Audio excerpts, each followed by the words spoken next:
HebrewWay.com, high-quality custom Israelite apparel store.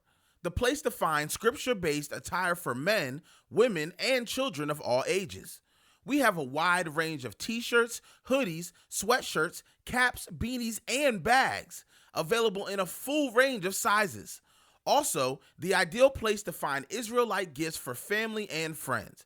HebrewWay.com is geared toward awakening men and women and especially the youth worldwide. Try our uniquely crafted collection with free shipping on eligible items. Help spread the word of the Most High. Visit us at HebrewWay.com. That's HebrewWay.com. Shalom. Peace and greetings to you. This is EMUNAH Yisrael, affectionately known as the First Lady of Debate Talk for you. I have enjoyed coming to you week after week, season after season, growing together, speaking about the difficult topics, investing the energy, time, and effort with our brothers and sisters on the panel.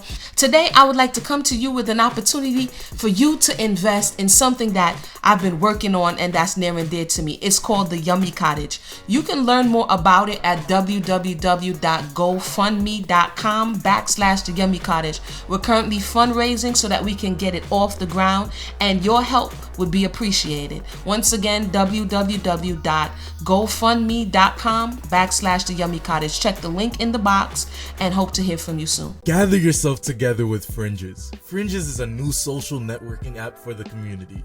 Are you looking to study, teach, cook, play, sew, and travel? Perhaps you're new to the area and are tired of spending Sabbaths alone? Are you looking for a place to post your events, products, and services? Rejoice! Fringes is here. Download free today. Available on Google Play and the App Store.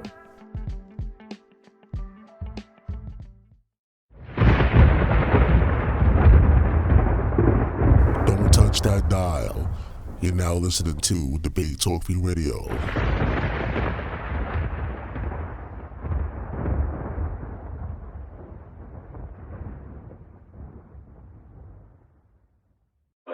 All right. Thank you, Sal, and thank you, Antoine, for reading for me today. As I said, the title of this class is Israel or Esau, who is called the devil in the Bible. And I decided to do this particular topic because I come from a Black Hebrew Israelite camp. And fortunately, the camp that I come from is not a racist Hebrew camp, as well as a lot of Hebrew camps out there are not racist. So this class is not really directed at the Hebrew Israelites in general, but rather the racist Hebrew Israelites that love to teach on the street corners and on YouTube videos, cursing out white people and other people who they don't consider to be Hebrew Israelites. But mainly it's the white man who they say is Esau in the Bible, and they say he is the devil, right? And whenever you ask them why he is the devil, one of the very first places they'll go to is Malachi chapter 1, verses 1 through 3, where God said he loved Jacob and hated Esau, right? Ironically, you can read in the Bible that God hated Israel several times, while you can only read that God hated Esau one time, twice if you count Paul quoting Malachi chapter 1. But if you're quoting something, really it's the same thing. And these people love to attack anybody who disagrees with them. They've attacked me several times. I've been called everything from the N-word to an Uncle Tom and everything, and that's basically their defense mechanism. Well, I'm here tonight to expose the falsehood in this doctrine, because it's funny how they love to say Esau is the devil or the white man is the devil, and the funny thing is that the only people in this entire Bible where you can read who is actually called the devil or implied to be the devil or devils, or Hebrew Israelites. That's not to say that Hebrew Israelites are the only devils, because when we read some of the stuff that Israel did to be called devils, then you'll see that if anybody else did that, they can be a devil too, by definition of the Bible. Not personal assessment of what I think or what they think, but by definition of the Bible. But I want to show the people today that when you go to the Bible, you cannot read anywhere in the Bible where Esau or Edom or any other nation that came from Edom is ever identified to be Satan or the devil. You can't read that anywhere. However, what you can read in the Bible is several places where Hebrew Israelites, either as a group or as an individual, was called Satan or the devil, or said to have Satan inside of them or entered inside of them. So I just feel that if we're going to go around calling anybody devils, then we should at least begin with the people who the Bible verbatim identifies as devils, and then call anybody else devils by extension of what these Hebrew Israelites did to be called devils. And this is what I'm going to show everybody tonight.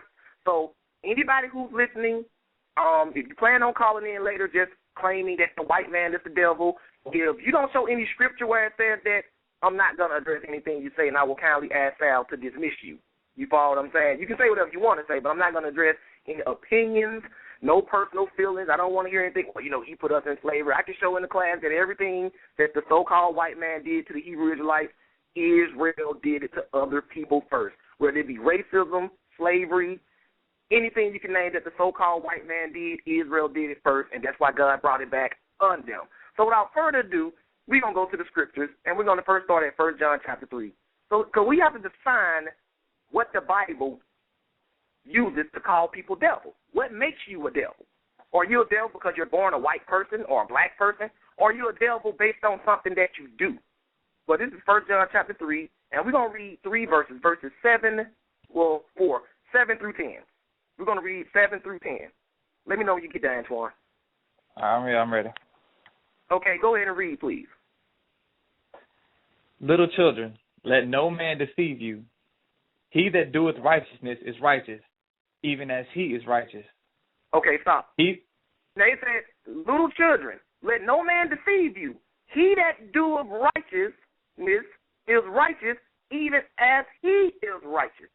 So this is plain right here. It said, he that doeth righteousness is righteous. So if you do righteousness or you do righteous things, that makes you righteous. It didn't say any particular race or any particular ethnicity. It just said, he that doeth righteousness. But go ahead and read.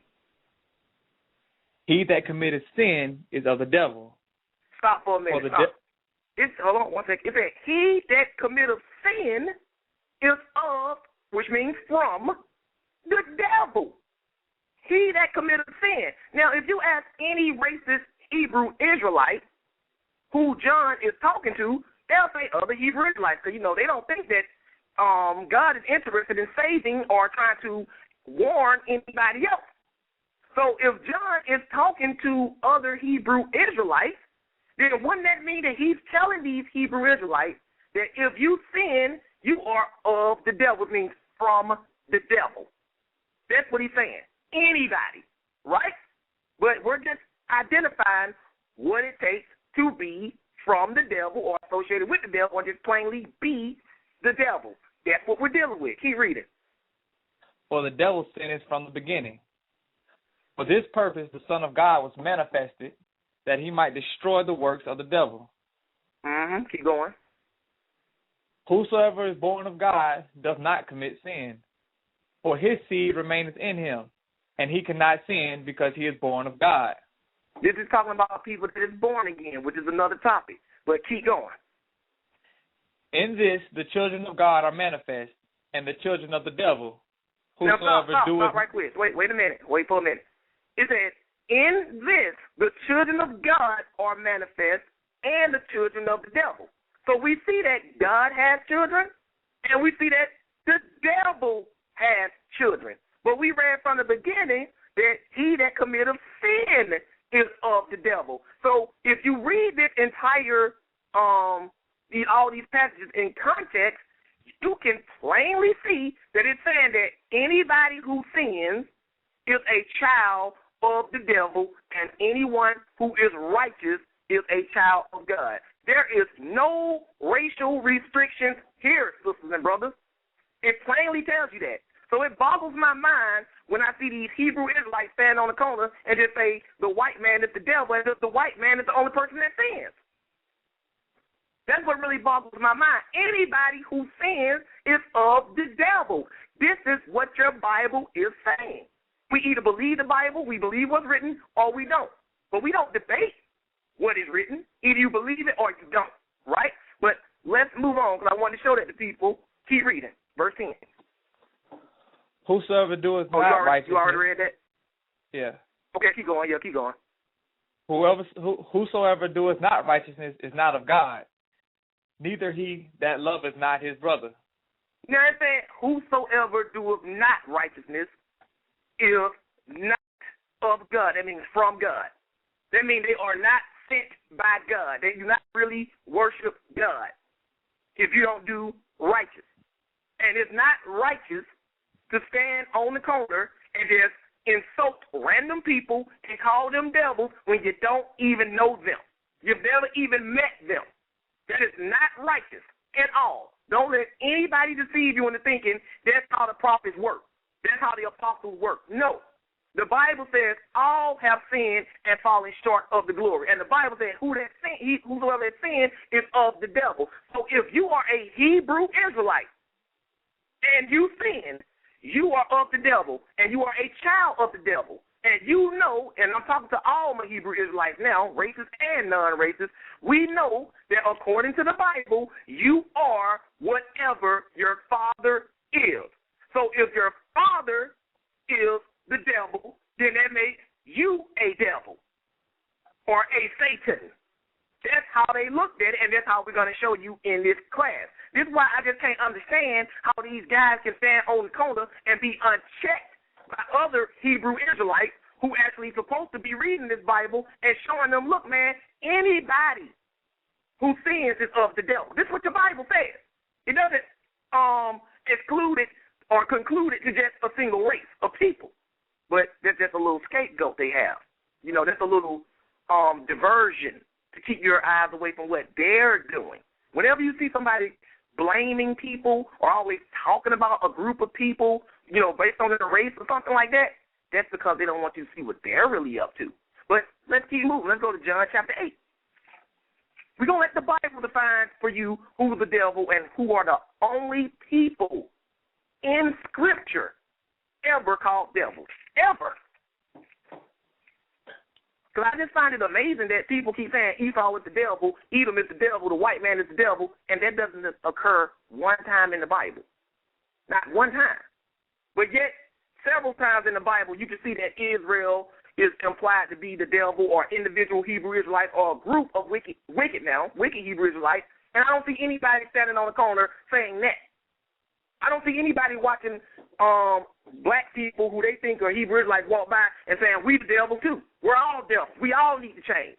I don't see anybody saying that. It's just a white man the devil, the white man the devil. Of course, if you disagree with them and you're black, and they'll think you're a Hebrew Israelite, of course they'll call you a devil then. Now, all of a sudden, now Israel can be a devil. When you disagree with them, now Hebrew Israelites can be a devil. But on a normal basis, as long as you're down with them, the only devils are white people.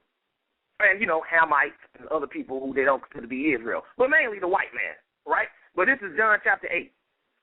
And we're going to read verses 31 through 44. 31 through 44. When you get there, Antoine, go ahead and read.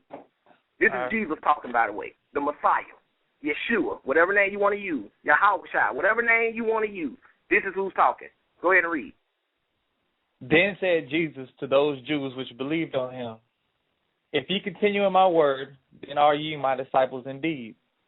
Mm-hmm. And ye shall know the truth, and the truth shall make you free. Go ahead. They answered him, we be Abraham's seed, and were never in bondage to any man. How sayest thou, ye shall be made free? Stop. Now notice the first thing the Hebrews back then want to do is claim some type of superiority because they were Abraham's seed, according to the flesh. That's the first thing they wanted to do. Sisters and brothers, nothing has changed today. These Hebrew Israelites, racist and non-racist, the first thing they want to do is jump up, we the chosen. We the chosen. Now, the racist ones will try to use that to try to make you think that just because they're Hebrew Israelites, they got a free pass into the kingdom. Ain't nothing changed, sisters and brothers. This is the first thing they want to throw in Jesus' face. We Abraham's seed. You follow what I'm saying? We Abraham's seed. We the seed of Abraham. You know, they thought that's what made them special, despite their wickedness. They didn't want to dwell on the fact that they were wicked and corrupt. The only thing they wanted to dwell on is, hey, we Abraham's seed. But Jesus got something for them. Go ahead and keep reading. Jesus answered them, Verily, verily, I say unto you, whosoever committeth sin is a servant of sin. That's the same thing that Jesus said, that John said in 1 John, that whosoever committeth sin is of the devil. Now he's saying something similar here. Whosoever committeth sin is a servant of sin. Antoine, tell me, who are these people that Jesus is addressing? Are these Hebrew Israelites? Hebrew Israelites. These are Hebrew Israelites. Let's not forget that. In every instance we're going to read about, it's going to be Hebrew Israelites that are in question. In every incident. So I find it amazing that nobody is standing on the corners saying that Israel is the devil. As a matter of fact, I got a class that I can show y'all, and I'm going to do it on Debate Talk for you, showing you what the Bible says that Israel is the most wicked people that ever walked the face of God's green earth. I'm going to show y'all that. They are the most wicked people. The Bible says that. They're not me. So don't call in on Sal. Oh, man, he attacked. No, that's what your Bible says. So don't get mad at me. Get mad at the prophets and God and for making them write that. That's what your Bible says, right? But they don't want you to know this. And in the past, when I try to put this type of information on YouTube, they would flag my videos. Well, you can't flag me on Debate Talk for you. But keep reading. And the servant abideth not in the house forever, but the Son abideth forever. Mm-hmm. If the Son therefore shall make you free, ye shall be free indeed. I know that ye are Abraham's seed, but ye seek to kill me, because my word hath no place in you. Now look at what he told them. I know you are Abraham's seed. I know this. You don't have to keep telling me that you're a seed of Abraham, which means you're a seed of Isaac, which means you're a seed of Jacob, which means you are a Hebrew Israelite. Because that's basically what they were telling him. Look, we Israel, man. That's all I mainly hear when I turn on these YouTube videos and I listen to these other shows online and these brothers online. That's all I mostly hear. We Israel. That's the main thing. This is the same problem that Israel had back then. They got so caught up in the fact that they were God's chosen that they forgot what they were chosen to do. And that was to be a righteous example to the other nations. But Israel didn't do that. Israel got big-headed. Oh, we the chosen of God. Oh, that means we automatically getting up in there. Everybody else wicked. We special. Nobody else counts. That's never been the message of Israel, ever. But unfortunately, that is a prevailing doctrine out here. And as I said, there are a lot of Hebrew Israelites that do not teach that racist stuff. So don't call in and say, well, I don't teach that. You ain't talking to me. Of course I'm not talking to you. I'm talking to the ones that does teach that. You follow what I'm saying? But I want y'all to see that even back then, they were trying to invoke that flesh. We chosen. Jesus said, that don't make no difference to me. You seek to kill me because my word has no place in you. And I've had Hebrew Israelites actually threaten me online. That I kill you and stuff like that. And y'all know I'm not lying. Y'all know how these brothers get. They used to be down in Atlanta, Georgia. You need to be dead. Somebody need to take a gun and blow your head off. I don't have them tell me that to my face. Just because I disagree with what they taught. But go ahead and continue. I speak that which I have seen with my father, and ye do that which ye have seen with your father. Now, wait a minute. Now he's talking about fathers now. We know the Messiah's father was God. We know that. He said, and you are doing what your father did. You know, he said, I speak that which I have seen with my father, and ye do that which ye have seen with your father. Right? Now, he's giving them a father. It ain't Abraham, sisters and brothers. It ain't Isaac, and it ain't Jacob. He going to tell them that. Go ahead and read. They answered and said unto him, Abraham is our father. Jesus said unto them, if ye were Abraham's children, ye would do the works of Abraham. Once again, trying to invoke Abraham. Nothing has changed, sisters and brothers. Only thing they're saying here in so many words, all the Hebrew Israelites understood that if you are a seed of Abraham, that means you are a child of the covenant. They all understood that. So ultimately, the only thing they were really saying is, we are Hebrew Israelites. Because that's what made Abraham special, that he gave birth to the nation of Israel. That's what God told him. In your seed shall all nations be blessed. That's what made Abraham special to the Hebrew Israelites, that he gave birth to them. Abraham, Isaac, and Jacob. So ultimately, the only thing they're really telling Jesus is, we are Hebrew Israelites. We are the seed of Abraham. Jesus said if you were the seed of Abraham, you would do the works of Abraham. In other words, you would be righteous like Abraham. That's what really makes you a seed of Abraham, sisters and brothers. In another class, I'm going to show y'all that the only Israel that God is interested in is spiritual Israel. He's not interested in physical Israel as far as wickedness. But physical Israel still has to fulfill the prophecies. Don't get it twisted. They still got to fulfill the prophecies, but physical Israel has to become spiritual Israel to get saved. And anybody can be spiritual Israel. Anybody. But that's another lesson. Continue, please. But now ye seek to kill me, a man that has told you the truth, which I have heard of God. This did not Abraham. Abraham didn't go around trying to kill people that were speaking God's truth. See that Abraham didn't do that. Jesus speaking God's truth, and they want to kill him, yet they want to say, we the seed of Abraham. He said if you were the seed of Abraham, you would be righteous like Abraham. Abraham did not try to kill people or hurt people that was teaching God's truth. So I say that to the same race as Hebrew Israelites. If I'm saying anything that's not in this Bible, why do they got a problem with me? Why do they threaten me? Why do they send me hate mail and do hateful videos and stuff? If I'm not saying anything that goes against this Bible or reading it out of context, why do they have a problem with me? Because they're not really the seed of Abraham, not according to the Spirit. This did not Abraham. Abraham didn't go around attacking people who was preaching God's word. This is what Jesus is trying to show them. He's trying to show them what really makes you a seed of Abraham. And it ain't got nothing to do with no curses in no Deuteronomy 28. It ain't got nothing to do with that. That's not what makes you a seed of Abraham, sisters and brothers. What makes you a seed of Abraham is if you are keeping the commandments of God and the faith of the Messiah, Yeshua HaMashiach, or Jesus Christ as he's commonly known. That's what makes you a seed of Abraham. A Jew is not one outwardly, but one inwardly. This is what Paul was trying to tell people. This is what Jesus was trying to tell people. But every time I turn around, we Israel. According to what? Deuteronomy 28. Going back to that flesh. Looking for any earthly and fleshly signs to prove that they Israel. That ain't what makes you Israel. Y'all putting the carriage before the horse. What makes you Israel in God's eyes is you keeping his commandments. And we can show you that in another lesson. But continue. Ye do the deeds of your father. Then said they to him, we be not born of fornication. We have one Father, even God. So he said, you do the deeds of your father. You don't let them know who that father is. Go ahead and read. Jesus said unto them, if God were your father, ye would love me. For I proceeded forth and came from God. Neither came I of myself, but he sent me.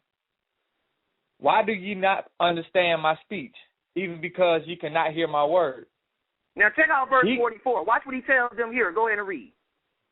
Ye are of your father, the devil. Hold up. You are of your father. Who, Antoine? The devil. Now, everybody on Debate Talk You who's listening in, and I'm going to ask you this, Antoine. You can answer on behalf of these people because I'm pretty sure they'll agree with you.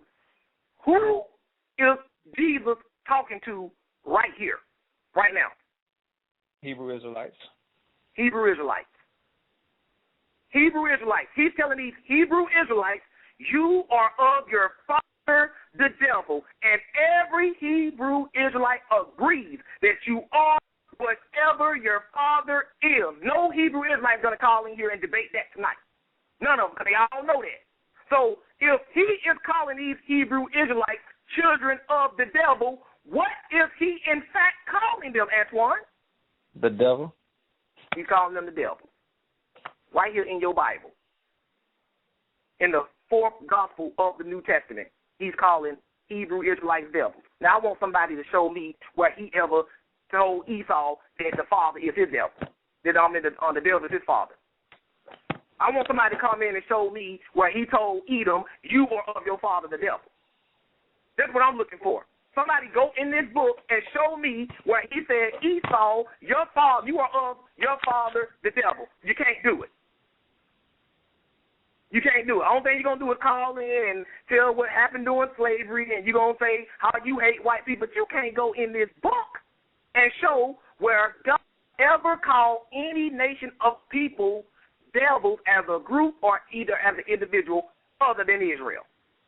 Now, we know from reading this that if the other nations are doing this stuff, then they will have to be devils too.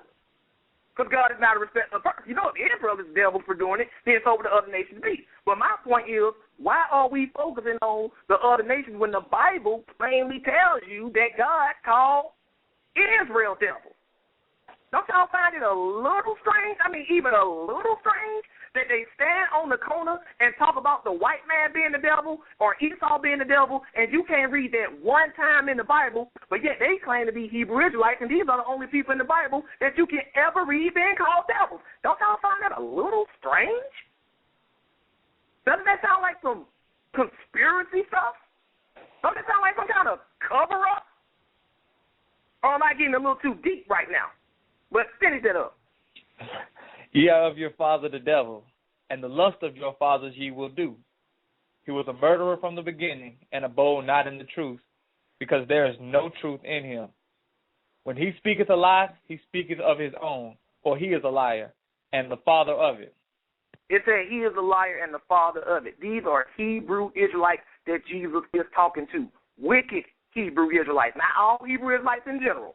So please don't call it, oh, he's saying Israel devil. No, wicked Israel. That's what I'm talking about.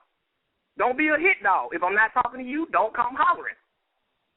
You know if I'm talking to you or not. You know who you are. You know what you teach. You know if this is aimed at you. So don't call in being offended on behalf of somebody else. You got people who like to do that. They get offended on behalf of somebody else. I'm not talking to you. If that person is offended, let them call in and try to show me in this Bible that it ever calls Esau the devil.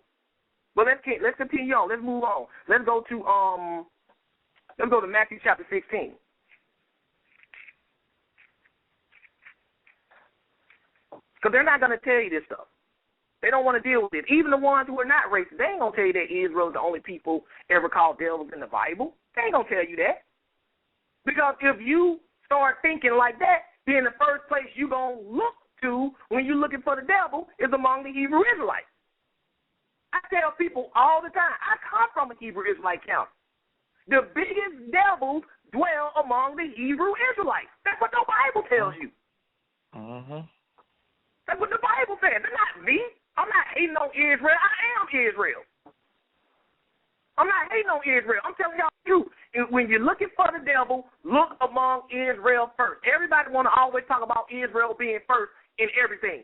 Israel, God's chosen people. That's Israel first. Israel going to be the one who bring other people in. Israel first. But when it comes to wickedness, don't look to Israel first. Israel is first in all things, sisters and brothers, good and bad. You're supposed to look to them first. If you don't find anything bad among them, then you look to other people. But you look to them first. So why would somebody stand on a corner and constantly bash another race and try to make you think they are the devil because they don't want you looking at them? That's the real reason.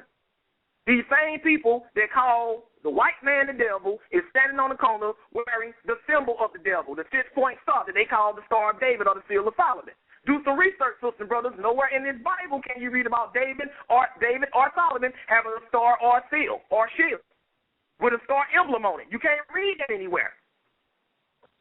Do some research on that 6-point star. Do some research. That is a powerful sign of witchcraft. Do some research on that 777. Haven't that been popping up lately? Haven't you been seeing 777 in people's videos? Do y'all even know what that represents?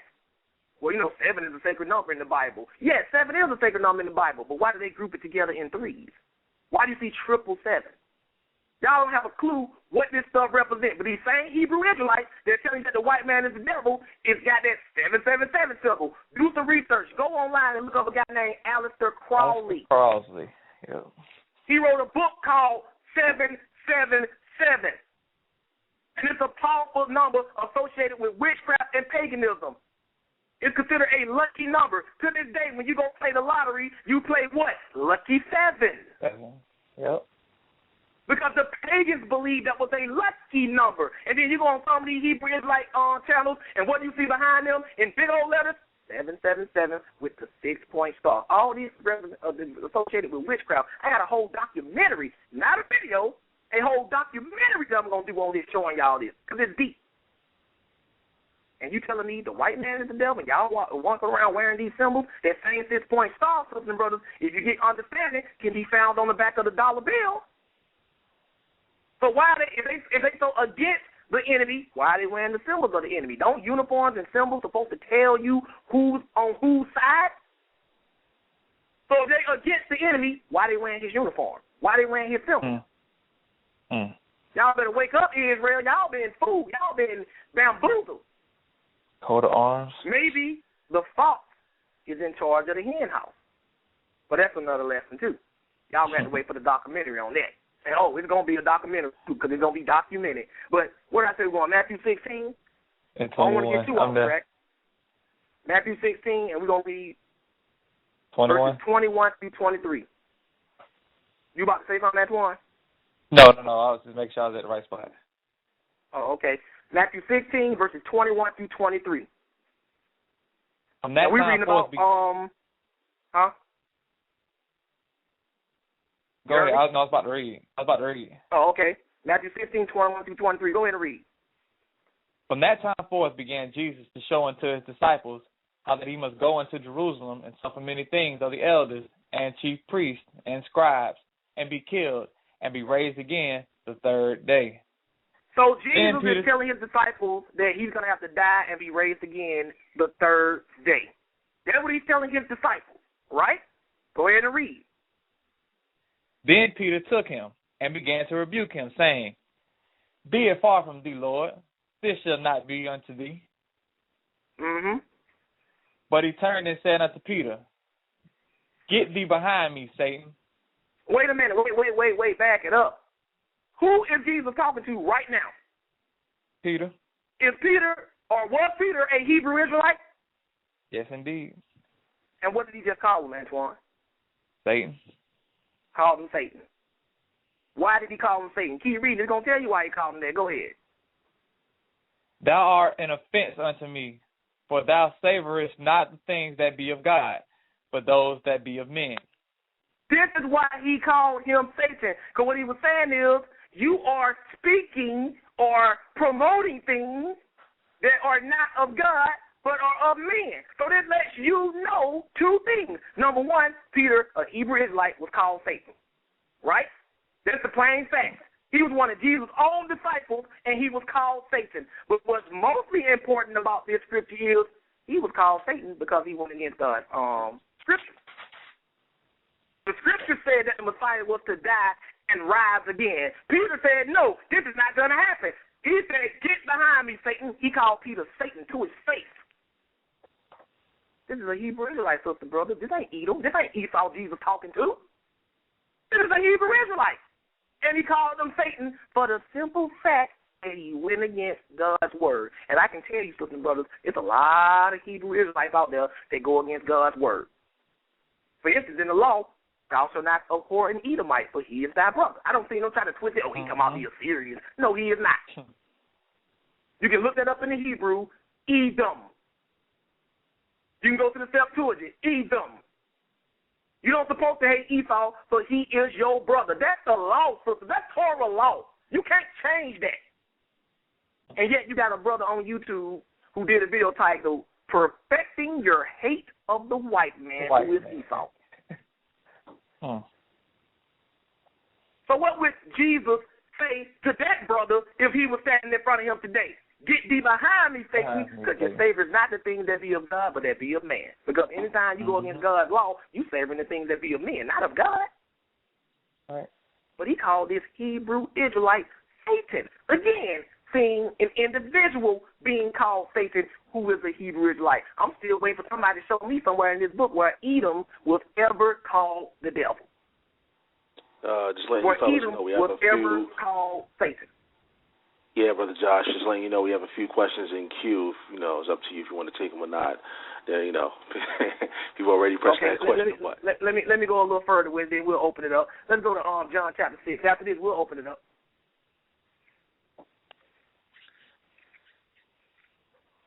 Just like you, Sal, that's my favorite time of the debate call for you, too, the questions.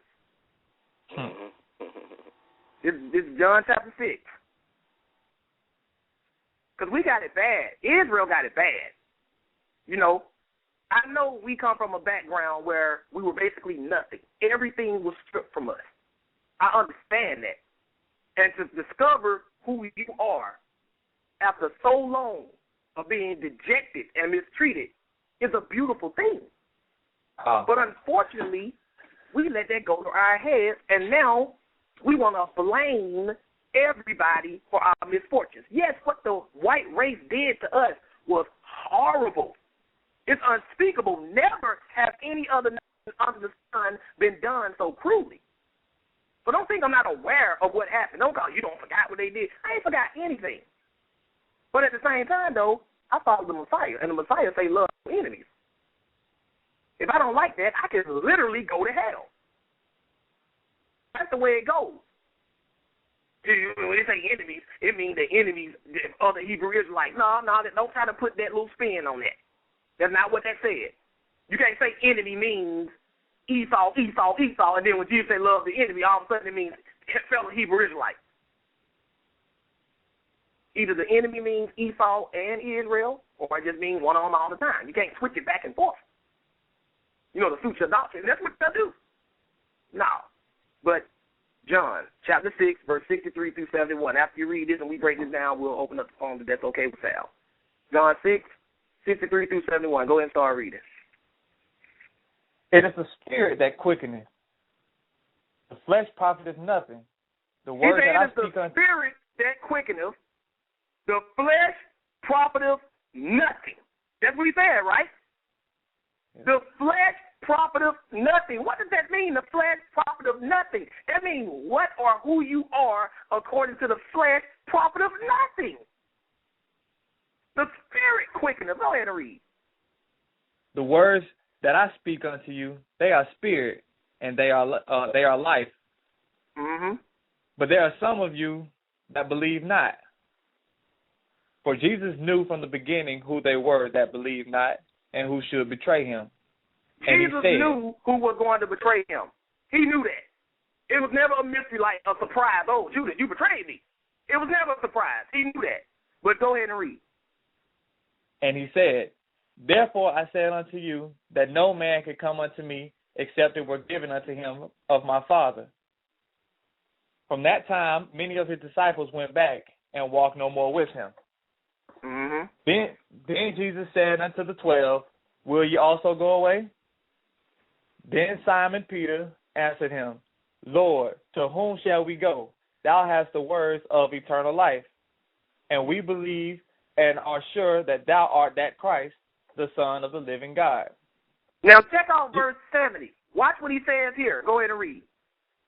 Jesus answered them, have not I chosen you 12, and one of you is a devil? He said, have I not chosen you 12, and one of you is a what, Antoine? Devil. He was referring to Judas Iscariot. Antoine, what was Judas Iscariot's nationality? Hebrew Israelite. He was a Hebrew Israelite. And he was called a devil. Again, showing you again that Hebrew Israelites are called the devil in the Bible. And nobody else you can ever read, like Esau, ever being referred to as a devil. You follow what I'm saying? Yes, Esau did wicked stuff. I'm not denying that. But here's the crazy thing. Everything that Esau did, you can read about Esau's wickedness all in Isaiah, Jeremiah, Ezekiel. You can read about Esau's wickedness. He was Jacob's twin brother. The crazy thing is, Jacob did the same thing. They weren't just twins in appearance. They were also twins in sin. Yeah. Israel was driven out of their land for wickedness. Esau was driven out of his land for wickedness. Israel was rich. Esau was rich. Israel lost his blessing. Esau lost his blessing. That's another thing I want to point out to people, because people are, Esau is ruling the world. How you still ruling the world? Because he was blessed by Isaac. Oh, okay, I'm confused. Because Isaac blessed Esau. Can a man really bless you, or does the blessing really come from God? Don't the blessing really come from God? If I bless Antoine right now and he started prospering, yes, God used me, but it's not really me that made him prosper. It's the Lord who made him prosper. Yeah. So if God If Isaac blessed Esau, then that would mean that God actually blessed Esau. And you can read in the prophecy that God told Esau, you're going to lose your blessing back then. He lost his blessing a long time ago. And you got people, since the white man is on top, that's Esau. Why is he on top? Because he was blessed. What? But God going to take away Esau? He going to let Esau keep his blessing and take Jacob away, and y'all tell me he loved Jacob and hate Esau? So the one he ate, he let him keep his blessing? And the one he loved, he take it away? Oh. That doesn't make any sense at all, and you can read that. But for now, let's go to the phones, Sam. All right, once again, you're now listening to Debate Talk for You. The title of this lesson is called Israel or Esau. Who's called the devil in the Bible? The number is 877-280-9681. That's 877-280-9681. I see a few questions in the queue. For those of you that want to ask a question, just press the number 1, and I'll add you into the conversation with your questions, your comments, stuff like that. Also, I might as well plug in, since we're on this topic, mark down in your calendar Friday, June 21st. That's Friday, June 21st.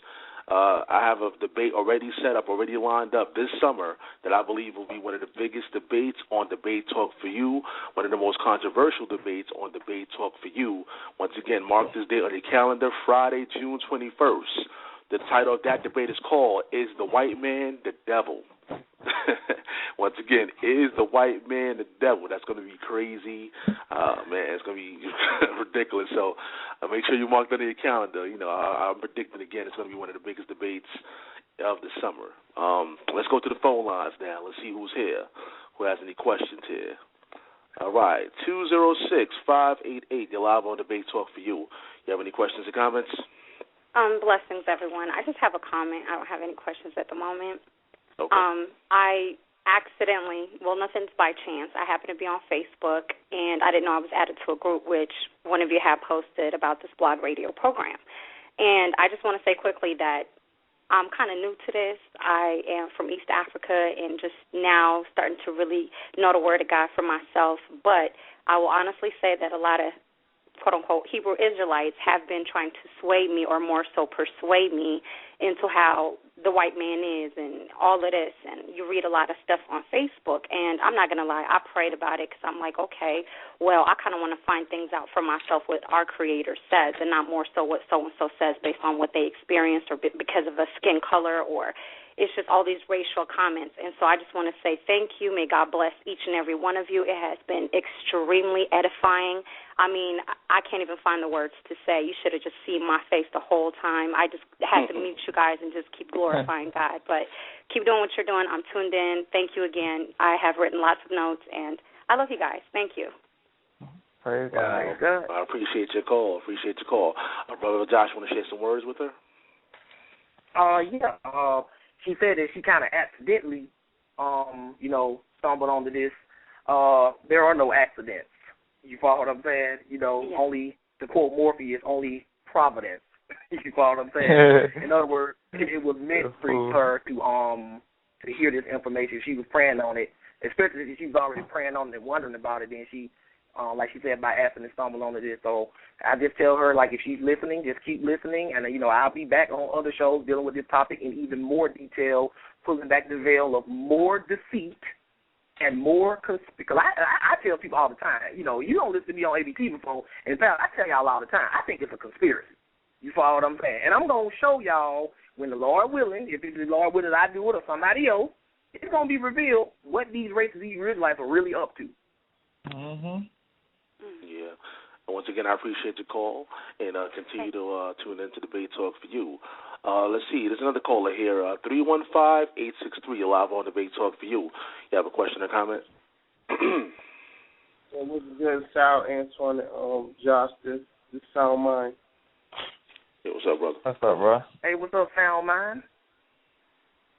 Nothing much, but I was on Facebook today, and this racist Israelite, I was debating him, and he told me that Esau's the devil because the 7 heads, this is his exact words, I'm looking at the comment right now on Facebook.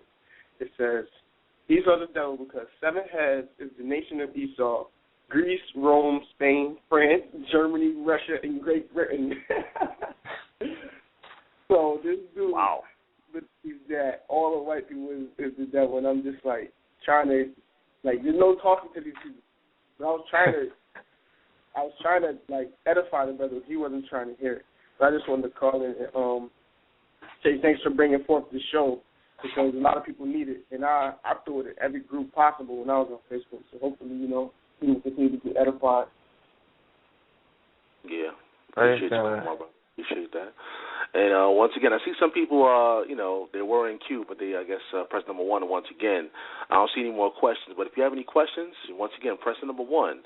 The number is 877-280-9681. That's 877-280-9681. If you have any questions, press the number 1. Okay, I see a question here.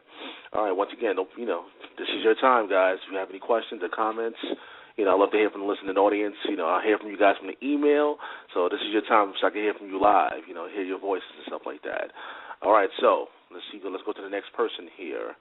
870, you're live on Debate Talk for You. You have a question or comment?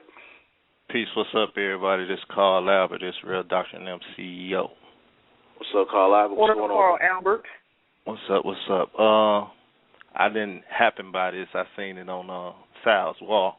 But I got in at like the last 30 minutes and stuff, so I wanted to make sure I understood exactly what the show was about. I read a little bit, but if you can give me a quick synopsis. That ain't no problem at all, Carl. What I'm trying to show people is, the racist Hebrews, which I don't believe you fall under that category. They're always on the corner telling people that Esau is the white man and the white man is the devil.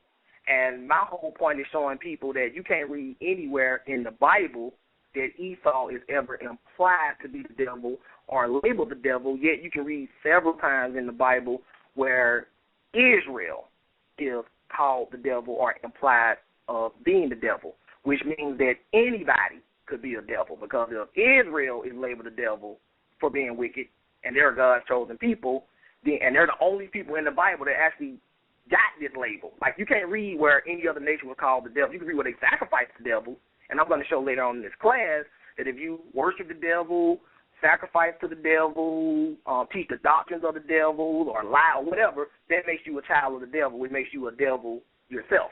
That's how the Bible defines it. Yeah, seed out this own kind. I got you. So what would be the main reason you said he's calling Israel, stating Israel, are devils, from a biblical understanding? Because I believe according to what but I would like to know. According to what Jesus was saying to the wicked Jews, and mainly the Pharisees and the scribes of his day, these people were hypocrites, and they were self-righteous, and they were corrupt. They were just plain wicked. And we know that throughout history, Israel has been wicked. I don't know if you were listening at the time, but I said I got a class where I can show you that the Bible says that Israel are the most wicked people of all time. More wicked than Esau, more wicked than Sodom and Gomorrah, more wicked than any other nation that ever walked this planet. That's what the Bible says. So my point is, it's a good thing to be Israel because, you're chosen, you have a duty. But at the other side of that coin is when you're looking for wickedness, you should look among Israel first, because the Bible says to the Jew first. Everything starts with the Jew, with the Hebrew Israelite.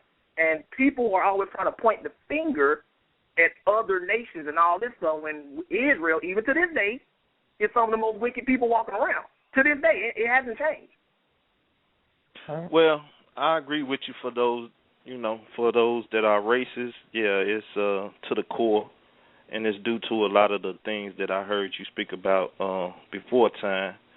But I would just like to say this, and maybe you agree and disagree, I don't know, and then I somewhat back up out the conversation to let you know. He keep the mics open and we talk a little later or whatever, but I'm going to back up for a second. But he only came to Israel, right, and he really only dealt with them. So in fact, as you said, them first, he going to come to them first and scold them for being followers of, the other one and not himself.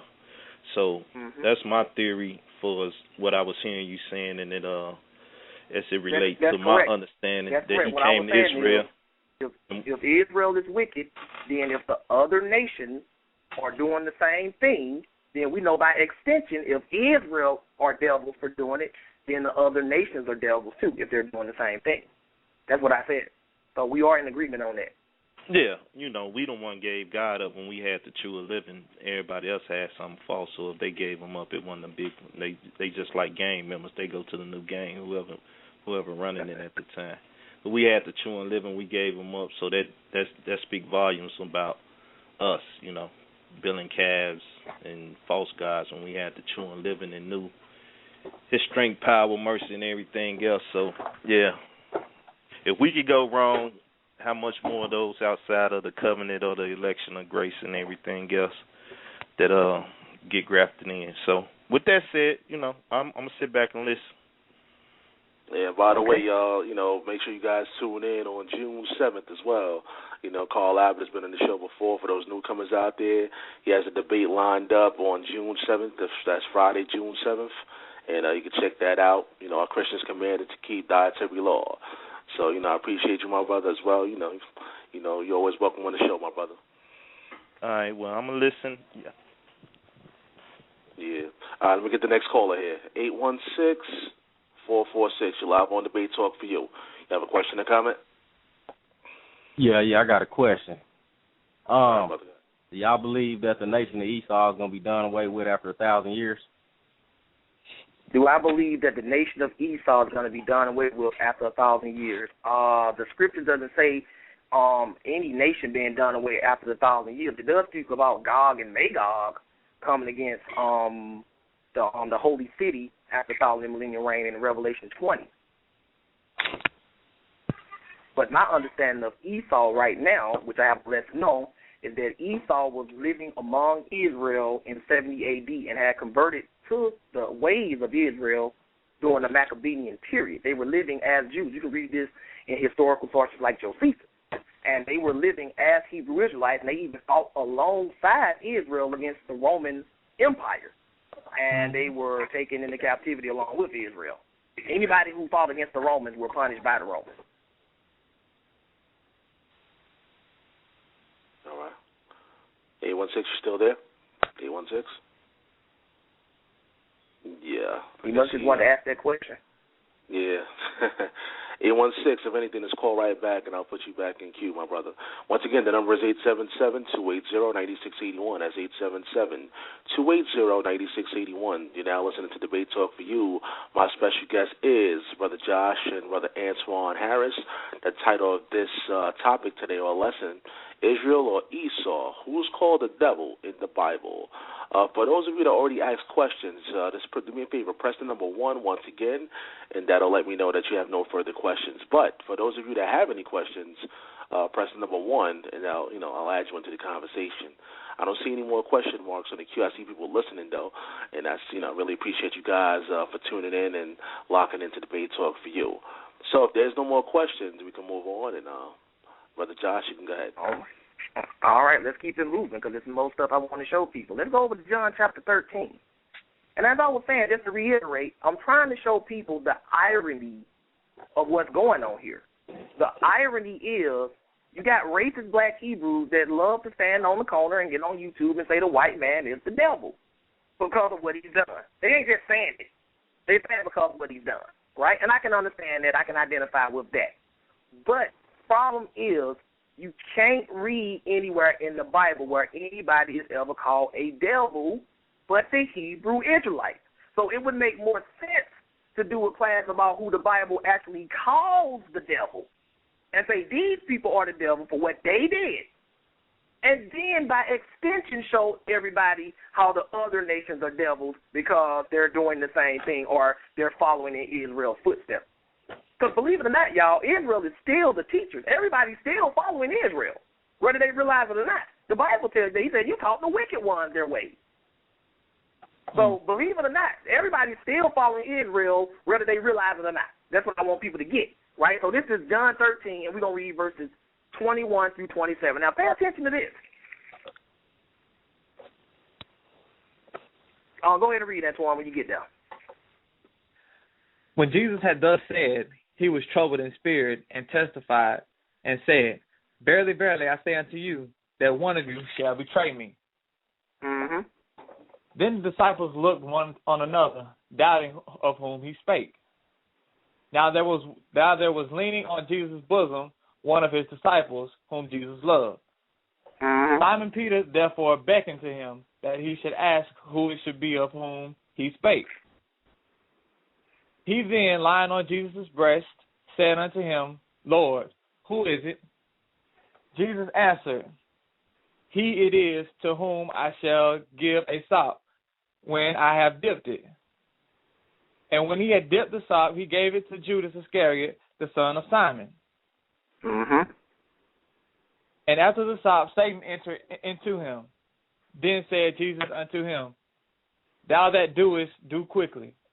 He said, after the sop, Satan entered unto him. Talking about Judas. So Satan entered into Judas. But notice what we read earlier in John chapter 6. It said, one of you is a devil. But now John 13 is letting us know why he's a devil, because he was possessed by the devil, or he was being influenced by the devil. How do you know that somebody's possessed or being influenced by the devil? If they are doing or saying anything that goes against this Bible. And according to the Bible, when you go against God's word, that makes you a devil. That makes you a devil. This is why Peter was called Satan, because he went against God's word. This is why Judas was called a devil, because he went against God's word. How did Judas go against God's word? Wasn't Jesus known as the word of God? So when he went against Jesus Christ, he was going against the word of God. That's right. So he was called the devil for that. The point is, the scriptures is showing you that anybody who serves the devil, teach the doctrines of devils, sacrifice the devil, or is influenced by the devil, is a devil. The devil is your father. That makes you a devil too. The only thing I see these black Hebrews saying is that the white man is the devil. The white man is the devil. When are they going to stand on the corner and say anybody who goes against God's word is the devil? Because they're racist. They hijacked that doctrine from the Nation of Islam anyway. Everybody Josh, just to let you know, 816 is back. The guy that this connection went off, he's back. Let me try to get his question in. 816-446. You back on? Can you hear? Yeah, I got disconnected earlier, man. What I was trying to find was at Obadiah verse 18. Can y'all elaborate on that for me? Obadiah verse 18? Yeah. And anybody else that have any questions, the number is 877-280-9681. Feel free to call in. Just press the number 1, and I'll gladly add you to the conversation. What is it? The house of Joseph is going to destroy the house of Edom? And he's going to be for stubble? That's what you're talking about? Yeah. Let's read it. Now look what it says right here. I called to see this. I want to hear you elaborate on that. Oh, there's no problem. No problem at all. You there right now, Antoine? I'm there. Okay, read verse 18 in Obadiah. It's only one chapter. Yeah, I'm there. Go ahead. And the house of Jacob shall be a fire, and the house of Joseph a flame, and the house of Esau for stubble, and they shall kindle in them and devour them. And there shall not be any remaining of the house of Esau, for the Lord has spoken it. So it said there shall be none remaining of the house of Esau, for the Lord has spoken it. Now, reading this on the surface, doesn't it sound like that Esau's going to be completely wiped out? Don't it sound like to you, Antoine? Yep. Don't it sound like that to you, caller? Yep. Huh? Yeah, I'm sure. Yep. Okay, so that's what it sounds like, right? Now, do me a favor. Turn right over to Amos, chapter 9. Because when you read in the Bible, you can read in the Bible what God told the nation of Israel to utterly destroy a nation. And it said there was none left of that nation. And then you read later on where it just says it meant to drive them out, right? So if you turn right over to Amos chapter 9, let me get there with you. Amos chapter 9. Now, this is the future, too. Amos chapter 9, and we're going to pick it up at verse 9. Amos 9 and 9. When you get there, Antoine, feel free to read. For lo, I will command, and I will sift the house of Israel among all nations, like as corn is sifted in a sieve, yet shall not the least grain fall upon the earth. all the sinners of my people shall die by the sword, which say, the evil shall not overtake nor prevent us. Now he said, all the sinners of my people, but keep reading. In that day will I raise up the tabernacle of David that is fallen, and close up the breaches thereof. And I will raise up his ruins, and I will build it as in the days of old. Now, this was partially fulfilled in the book of Acts, because they quoted this. But read what it says about Edom. Go ahead and read. That they may possess the remnant of Edom. That they may possess the remnant. Wait a minute. What does remnant mean? Left over. The few remain. It means a few left over. That they may possess the remnant of Edom, and who else?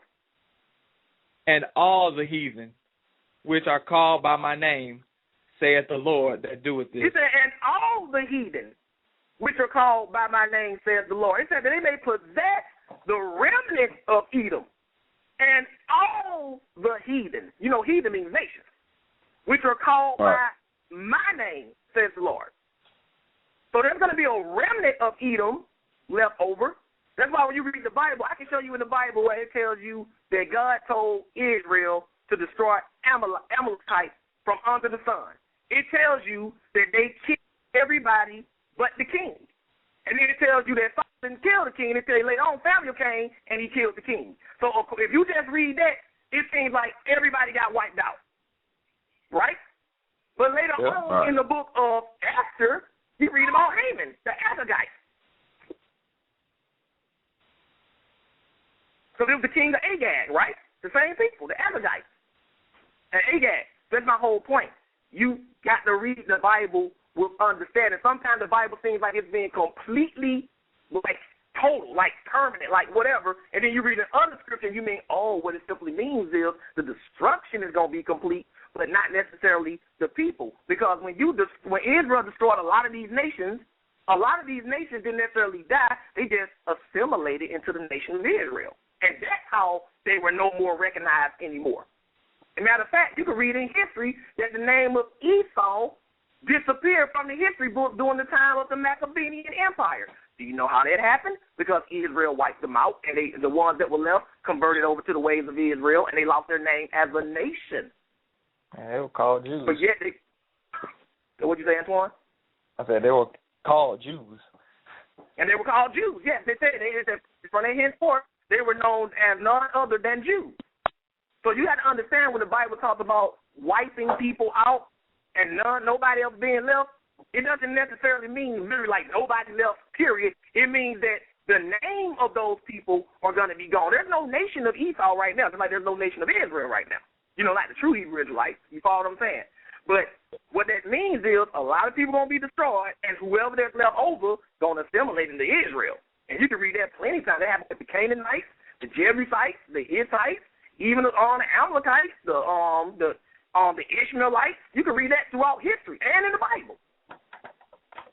But I hope this shed a little light on the topic. Yeah, that's cool. You answered it. Yeah, thanks a lot for your call, brother. Appreciate it. And for those of you, once again, that already asked the question, press the number 1, and that'll take you off the queue because you already asked the question. But if you have any questions, of course, feel free. Press the number 1, and I'll add you into the conversation. Once again, for those of you that just joined in, the title of this show is called Israel or Esau? Who's called the devil in the Bible? My special guests is Brother Josh and Antoine. They're bringing forth the lesson to the listening audience out there. The number is 877-280-9681. As a matter of fact, anyone else out there that want to bring forth the lesson to Debate Talk for You, feel free to send me an email at debatetalkforyou@gmail.com. Let me know what how long you've been teaching, give me a little information about yourself, and we can set things up.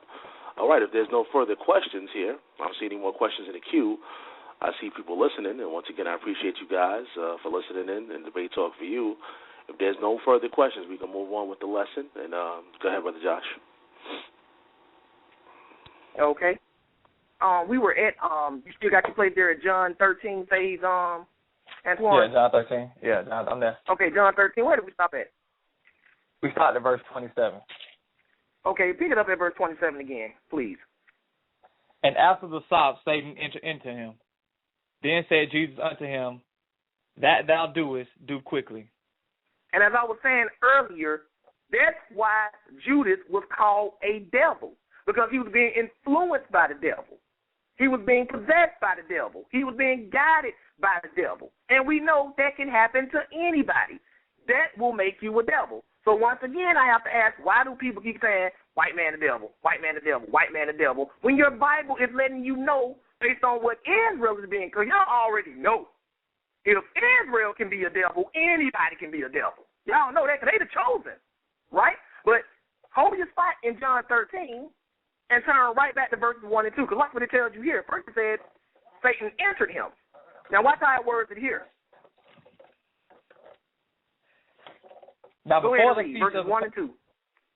Now before the feast of the Passover, when Jesus knew that his hour was come, that he should depart out of this world unto the Father, having loved his own which were in the world, he loved them unto the end.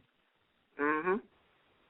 And supper being ended, the devil having now put into the heart of Judas Iscariot, Simon's son, to betray him. Sisters and brothers, do y'all see how the Bible is speaking about the same thing, but in two different ways, two different descriptions? What we just read before this said that Satan entered into Judas and made him betray Jesus. Now we're reading right here, it says he put it on his heart. That means whenever Satan puts anything on your heart to do anything wrong, to lie, to steal, to commit adultery, to hate without a cause, you are a devil. That's what your Bible telling you. That's all it takes to be a devil. You don't have to be born with pale skin and have blonde hair and blue eyes. That is not what makes you a devil. What makes you a devil is if you are a sinner. That's why the first thing we read was, he that sins is of the devil. He is a child of the devil. And if you are a child of the devil and you are whatever your father is, that makes you a devil. That makes you a Satan. So stop listening to these people trying to tell you that the white man is the devil because of something some past white. And then on top of that, they talking about what past white people did. Either those people were devils, they're dead now. They're dead. You got to judge the current white race by what they're doing. Now, if they're doing the same thing, then yes, they're devils.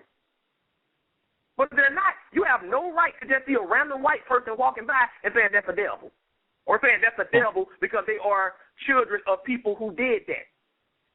You can read in the Bible all day long where you can read where a king did something that was evil in the sight of the Lord, and he had a son who took his place, and he did something that was right in the sight of the Lord. Does that mean that king's son was evil because of what his dad did? No. Nope. So why are you making a whole white race evil when not all of them are racist? Not all of them hate black people. Not all of them, even during slavery time, condone slavery.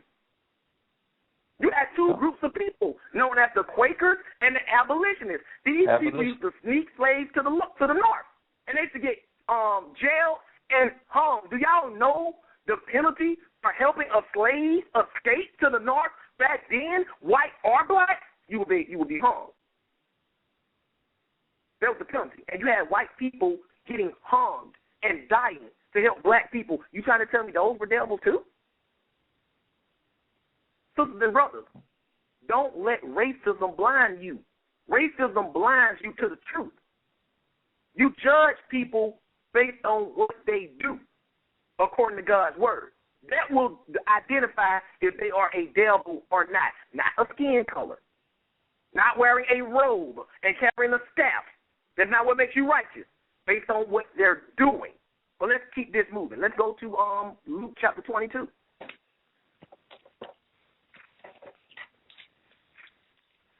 And the sad thing is, with all these racist Hebrews around, you got people, man, how do we make sure that, we don't, like I heard a round table, and one of the questions that was put out there is, how do we make sure we don't fall into that negative image?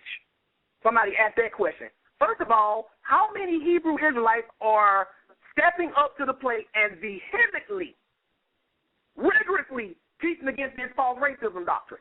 I don't think only a small percentage. Very small. How many of them are standing up saying this is wrong and condemning these people? I mean, very much doing so. No, they'll rather get online and attack me because I believe that, it's not a sin to shave your head or your beard. You follow what I'm saying? They'll rather attack me on that. Why you got people damning our people with this false doctrine? Making people think that people were born to be devils or people were born devils. No, you are a devil if you go against God's word, period. That's the only way you can become a devil other than you being Satan himself. But this is Luke 22. This is verse 1 through 4. It's about time somebody put this out, Sal, because our people just been wallowing in ignorance concerning this topic. Don't get it wrong. There are a lot of Hebrew Israelites out there who know that it's not true that the white man is the devil, and they teach against that, and they've done videos. But based on the percentage of people who are not racist Hebrews versus the percentage of people who are racist Hebrews, you can't tell me a lot more can't be done. A lot more can't be said. Not enough effort is being put into dispelling this falsehood. It runs rampant. But this is Luke chapter 22, verses 1 through 4. When you get to Antoine, please read. Now the feast of unleavened bread drew nigh, which is called the Passover. Now we're about to read the same thing that we just read in John chapter 13, verses 1 through 2. It said he put it on his heart to do this. Now watch how it's worded here. Go ahead. And the chief priests and scribes sought how they might kill him, for they feared the people. Then entered Satan into Judas, surnamed Iscariot, being of the number of the 12. Now notice how it's worded here. It just jumped back and forth. First it said in John chapter 13, verses 21 through 27, that Satan entered in him. If you go back and read in John chapter 1, verses 1 through 2, it says Satan put it on his heart. Then you go back and read the same account of what's written in John chapter 13, verses 1 through 2, in Luke chapter 22 and verse 3, it jumped back to saying Satan entered into him. Put two and two together, sisters and brothers. It's all the same thing. So if you read somewhere in this Bible where where somebody let Satan put something on their heart or influence their heart to lie, then that means they are devils. Right, Antoine? That's right. So that's what's called Judas. Now check this out. Now watch this. Now this is going to stick out a little more. Let's go to Acts chapter 4. We winding it down because they get it, but I got to make sure this doctrine be dispelled because it's holding our people back. And like I told y'all, it's a conspiracy, sisters and brothers. It's a conspiracy. This whole white man is the devil is a conspiracy. It's a clever diversion to turn your attention away from what's really going on behind the scenes. Because I tell people all the time, if these guys are so righteous and the white man is the devil and so wicked, why are they wearing the devil symbol? Why are they doing all these Masonic hand gestures and symbols? Why they got Masonic symbols? There's 777. All that stuff is Illuminati and witchcraft. And you see people with that big old thing sitting behind them. They'll come up with all kinds of excuses. Well, 7 is God rested on the 7th day. Joshua gone circle 7 times, something like that. 7, yes. 7 is mentioned a lot of times in the Bible. But show me in the Bible where it's grouped together in threes, where God told you to put 3 7s behind you. You go online, whoever names 777. Anybody ever wonder where that came from? We all thinking 666. Everybody looking for 666. No, 777. Anybody who's listening right now, Google Aleister Crowley and put 777 behind it. You will see I'm telling the truth. Think about it, sisters and brothers. There are 2 new world orders approaching.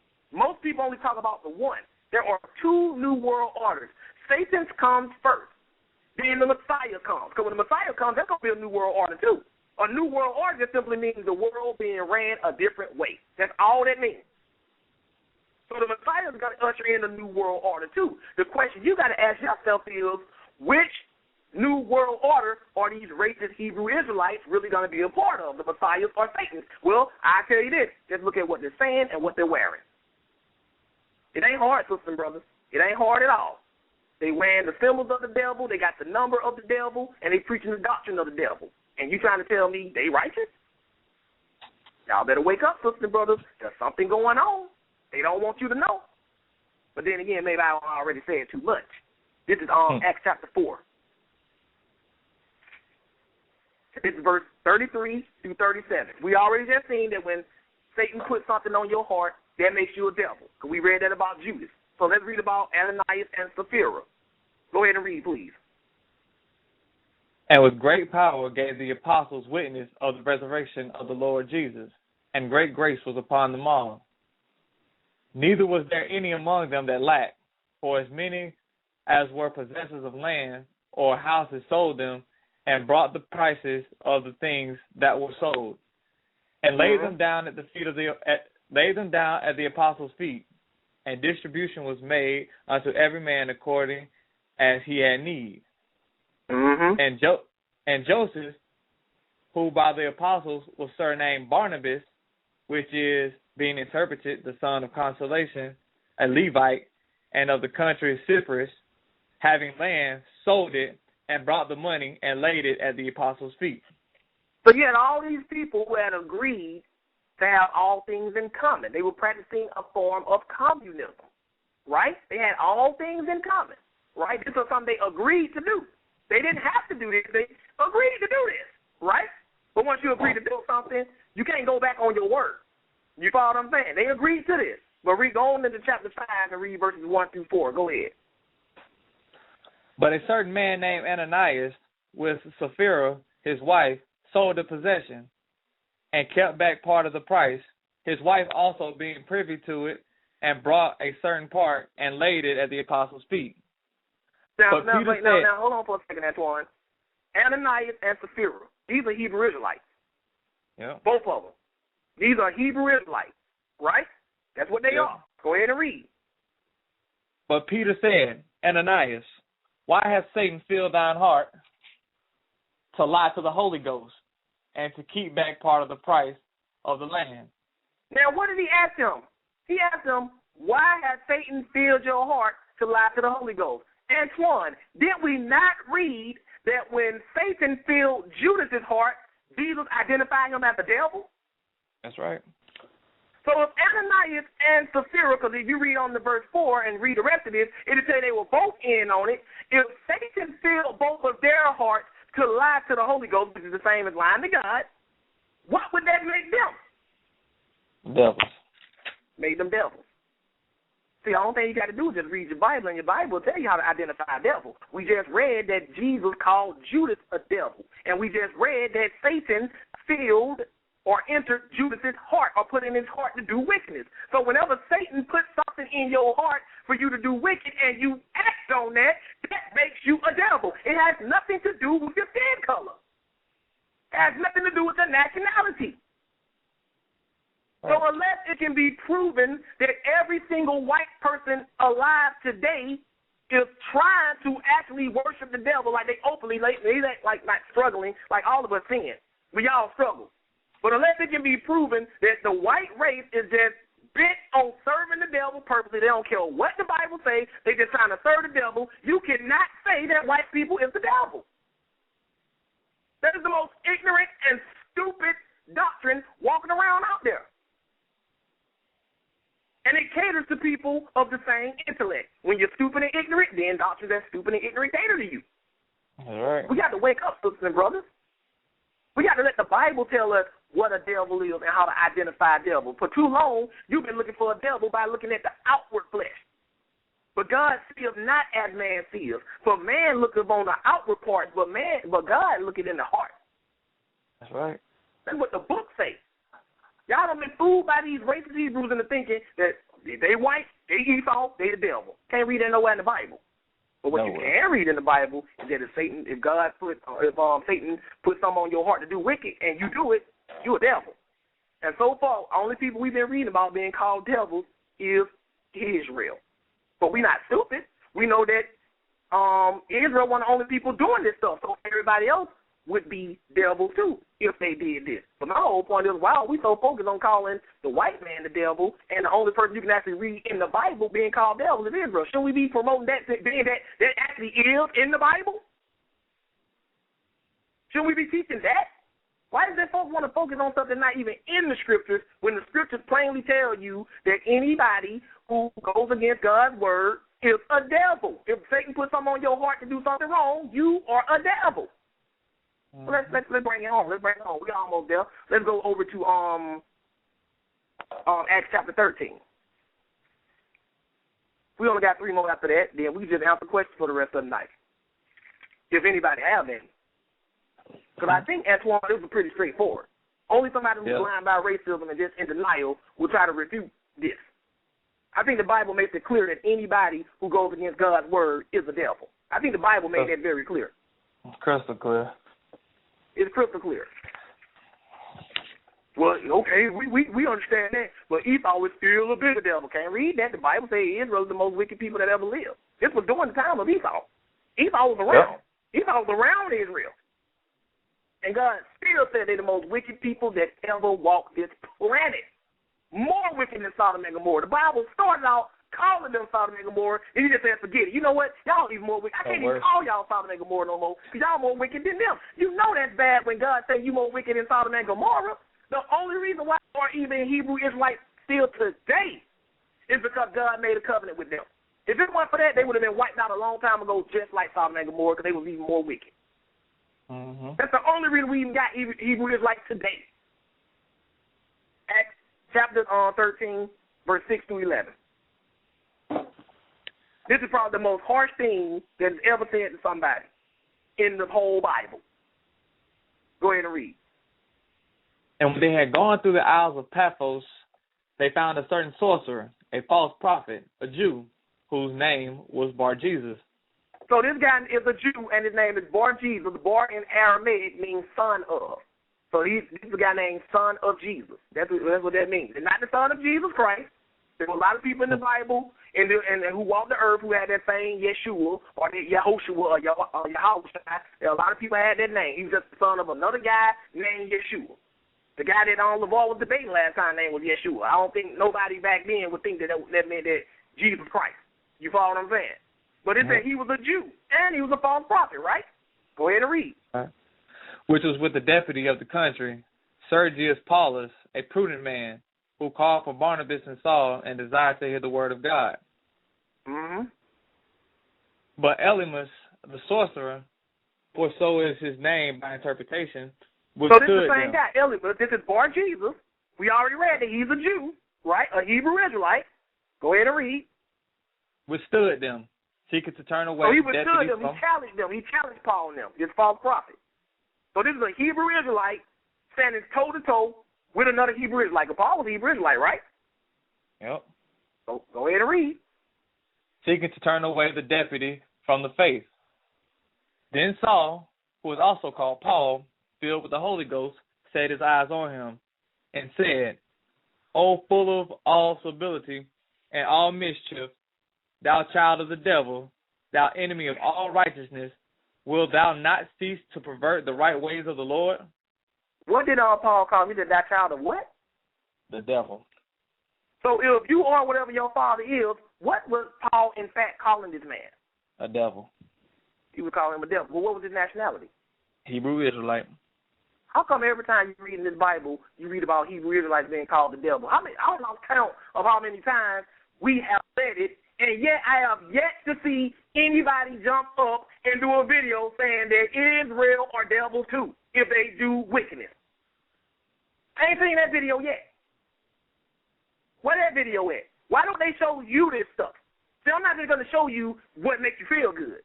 I'm going to show you some stuff that makes you mad, because people act more swiftly and try to change stuff faster when they're angry than when they are happy. When something bothers you, when something irritates you, you want to change it faster. That makes you want to get rid of it. So if it's a falsehood that you've been learning and you've been finding out it's false and it makes you mad, that makes you want to change it. Take these scriptures back to your elder and let your elder chew on them and see if he can try to spin them. Put a little nice little spin on them. Sisters and brothers, the Bible is clear. This is the worst thing somebody has ever been called in the Bible to their face. I can't read none of it in the Bible where somebody just snapped on somebody like that and called them all that in one verse. He said, you are a child of the devil. Paul was calling a fellow Hebrew Israelite a devil. But that's all we've been reading all day. So let's keep moving. Yep. Let's go to, and you filled with the Holy Ghost when he said that too, so you know he's speaking truth. Let's go to Luke chapter 10. Luke 10. And right now, I bet it's some racist Hebrew Israelites that either listening or gonna hear this in the archive or gonna hear about it, and they're gonna be sitting there. They're gonna be mad at me. Mad at me. They gonna leave the debate talk. You hang up from debate talk to you after it's over with. Some of them probably already hung up. Mad at me, their brother, for telling them the truth. But I did a class titled "The Truth Is Not for Everybody," sisters and brothers. Y'all better understand that the truth is not for everybody. It ain't got nothing to do with how you bring it. It ain't got nothing to do with what you're saying. It ain't got nothing to do with your demeanor or your tone. The truth just simply ain't for everybody. Luke 10, verse 17 through 19, please. Read when you get there, please. And the 70 returned again with joy, saying, Lord, even the devils are subject unto us through thy name. And it said, even the devils are subject to you through thy name. The devils, right? We talking about demons here, right? It's translated devils in the King James, but it actually comes from a Greek word that means demons, right? But we know that demons are servants of Satan too, so same thing, right? But go ahead and read. And he said unto them, I beheld Satan as lightning fall from heaven. Behold, I give unto you power to tread on serpents and scorpions, and over all the power of the enemy, and nothing shall by any means hurt you. Now he said, I give you power to tread on serpents and scorpions. He was just talking about demons. Now he's talking about serpents and scorpions. Listen, brothers, he's not talking about literal snakes and scorpions. He's talking about evil spirits or demons. That's what he's talking about. And when you read verse 20, he's going to let you know that. But notice that he called them serpents and scorpions. So now we know in the scriptures when people are referred to as serpents and scorpions or demons, because these demons were possessing people, it's talking about evil spirits. But read verse 20. Notwithstanding in this, rejoice not that the spirits are subject unto you, but rather rejoice because your names are written in heaven. He said, notwithstanding in this, rejoice not that the spirits are subject unto you, some of these evil spirits. Because they said, Lord, even the devils are subject unto us. Then he called them spirits. These are these demons right here. But he called them serpents and scorpions. So when you read in the Bible about somebody being called scorpions or serpents or some other thing in the snake family like a viper, we're being called the devil, right? Yeah. Let's see. Let's go to Matthew chapter 23. We only got one more after that. Real cut, clear, and dry, sisters and brothers, if you want to see it. You don't want to see it? Oh, man, Uncle Tom, he love the white man. Ain't got nothing to do with that.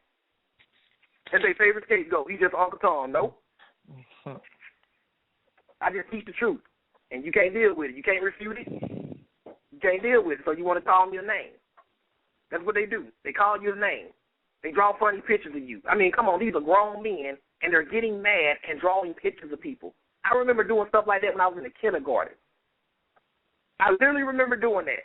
A little girl might make me mad or one of the boys, and I can draw anyway. And I draw a picture of them trying to make everybody laugh. And you got grown men on YouTube. They got mad at some of the stuff I was teaching and drew cartoons of me. These are grown men. I mean, beards and everything, deep voices, manly, and they're drawing pictures of people in homoerotic situations. And then they got the audacity to say, you gay. They'll call you a faggot. Wait a minute. You the one drawing gay pictures? Yep. But I'm gay? Who's the real gay person? Somebody who will watch your video, pause it, and draw you doing gay stuff with whoever is sitting next to you and teaching, or the person that's saying, man, I don't even want it in my head. Because you know, for him to actually draw that, he had to be thinking about that, fantasizing about that. Y'all know a fantasy just simply means something you're thinking about or something you wish to be true. So for somebody to draw you in a homosexual situation, if you were not actually in a homosexual situation, that means they're fantasizing about you in a homosexual situation. So who's really gay here? Yep. I tell you, Hebrew Israelites, they got the game twisted. If you were sitting up in a class right now in elementary school, just a young boy, we'll say middle school, you 12 or 13 years old, and you saw another boy drawing two men having sex. What would the other boy say? Oh, man, you gay. Y'all know that. This is not something that, rocket science. Y'all know they would say that. So why is it that the Hebrew Israelites can do the same thing as grown men, and they think that the people they drawing about, they the gay people? They got the game twisted. You know what I'm saying? Because they'll think you gay because you're drawing gay scenarios, right? But Matthew chapter 23, and we're going to read verse 29, then we're going to skip. Go ahead and read, please. Woe unto you, scribes and Pharisees, hypocrites, because you build the tombs of the prophets and garnish the sepulchres of the righteous. So we know he's talking to the scribes and Pharisees. He calls them hypocrites, right? Watch what he calls them here. Skip down to verse 33 and read. Ye serpents, ye generation of vipers, how can ye escape the damnation of hell? Now, we just read that serpents represent evil spirits or devils. We just read that. And he just called them serpents. So what was he calling them, Antoine? Devils. He was calling them devils. Once again, showing y'all for the umpteenth time that anybody who goes against the word of God is a devil. It has nothing to do with you being an Edomite, a Japhethite, a Hamite. That has nothing to do with it. Y'all better stop letting these racist black Hebrews deceive y'all. If you want to call a white man the devil, fine, but make sure he's actually doing the work of the devil. If you don't know him, don't be like, you're a devil. You don't know him. And you're going to see another black guy, he might be more wicked. Hey, oh, you Israel. Give me a break. That's ignorant, sisters and brothers. Read this book. Let the Bible define what a devil is. Stop trying to let your elder tell you what a devil is. Let the Bible define what a devil is. We're going to go to the last one. Let's go to the Apocrypha. We're going to go to Sirach, also known as Ecclesiasticus. We're going to Sirach chapter 21. Chapter 21. And we're going to read verse 27. I got it. Sirach chapter 21 and 27. Please read that slowly, Antoine. When the ungodly curses Satan. When the ungodly curses Satan. Like if a wicked person calls themselves trying to curse Satan or rebuke Satan, go ahead and read. He curses his own soul. He curses himself. What this is saying, sisters and brothers, is when an ungodly, which means a wicked or an unrighteous person, curses Satan, he curses himself. Why? Because if you're wicked and unrighteous, you are Satan. That's right. That's what this is saying. This is saying when the Gentiles do it, or when Esau does it, it just said the ungodly, period. And we know the Bible tells you that there were ungodly Hebrew Israelites. So, sisters and brothers, nowhere in this Bible can you read that Esau is ever called the devil. However, you can read several times that anybody who was called the devil or that fit the description of what it takes to be a devil, they were all Hebrew Israelites, which lets us know that if Israel can be devils, then anybody can be devils. Anybody who goes against God's word is influenced by the devil, teaching the doctrines of devils, deceived by the devil, teaching hate, teaching racism, is a devil, and it has nothing to do with your race or ethnicity. Thank you for listening. And once again, if you guys have any questions or comments, the number is 877-280-9681. That's 877-280-9681. That's press number 1, and I'll add you into the conversation. Today's show is entitled, for those of you that's joined in, today's show is entitled, Israel or Esau, Who's Called the Devil in the Bible? My special guest is Brother Josh and Antoine. I believe we have another question here. Hold on for a second. 206-588. You're live on Debate Talk for you. You have a question or comment? Blessings, it's me again. So I pretty much have a simple question, and everything he said is self-explanatory. It's right there in the Word of God, so I'm not questioning the Word of God itself, but I just kind of wanted you to elaborate. So you said if Satan puts something on your heart, you are a devil, right? And that's exactly what it is according to the Word of God. If you act on it. If you act on it, right. Say, for example, say it's a thought or something, and you're like, oh, wait a minute, that's not right. That's not what God would want me to do, and you kind of rebuke that thought or you go against it and you don't do it, you're good, right? Right. But say you get irritated and you kind of tell somebody off and it wasn't with love and you didn't do what God wanted you to do, like you're supposed to love your neighbor as you love yourself.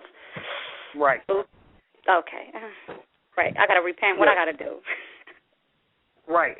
See, when Satan put something, like it says that Satan put it on Ananias and Sapphira's heart to lie to the Holy Ghost. They could have rebuked that evil thought and be like, no, we're not going to do this. We're going to do what we said we're going to do.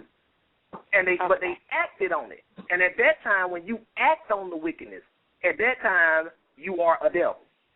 Okay. When you but there is a way from not becoming or being of the devil for that long. Say after time, you kind of find yourself wanting to fulfill this void that you have. For me. So which is why I came to the basics and started reading the Torah, as they would say, and, here I find myself just trying to find the right path and the right way to live. What do you say to someone? Because I keep hearing, baby, we in the New Testament, we under the blood of Jesus. He knows your heart. We all fall short of the glory. So as long as you just, confess and tell him you're sorry, it's all right. You're good to go. I kind of feel like there's more to it than that. Is there something that I need to do, or am I missing something here, or is that accurate? Yeah, there's definitely more to it than that. It's more to this walk than just simply believing in Jesus and being under the blood of Christ. Because Paul, as a matter of fact, read Romans 2 and Romans 3, and Paul elaborates on just because you're under the blood or you're under grace doesn't mean you can continue to sin. If you read Romans 2 and 3, many people think Paul was getting rid of the law, when Romans 2 and 3 actually tells you that the very opposite. He was saying, through our faith, we establish the law, which means we continue in it. Okay. Did somebody say something?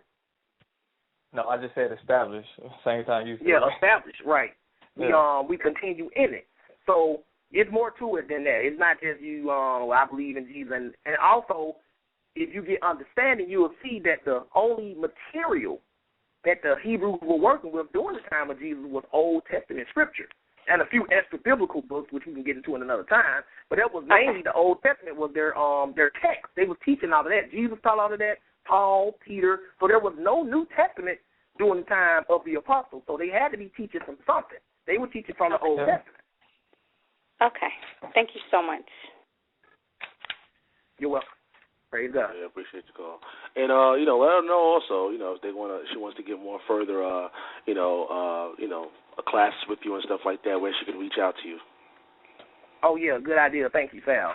Also, if you would like to continue your study, you can join us on PalTalk. You have to download the PalTalk app to your computer at paltalk.com. And once you do that, we're in the Christian chat room. I think it's the religion and spirituality section. Or I always get it confused with either religion and spirituality or spirituality and religion. And we're in the Christian section under the name Absolute Bible Truth.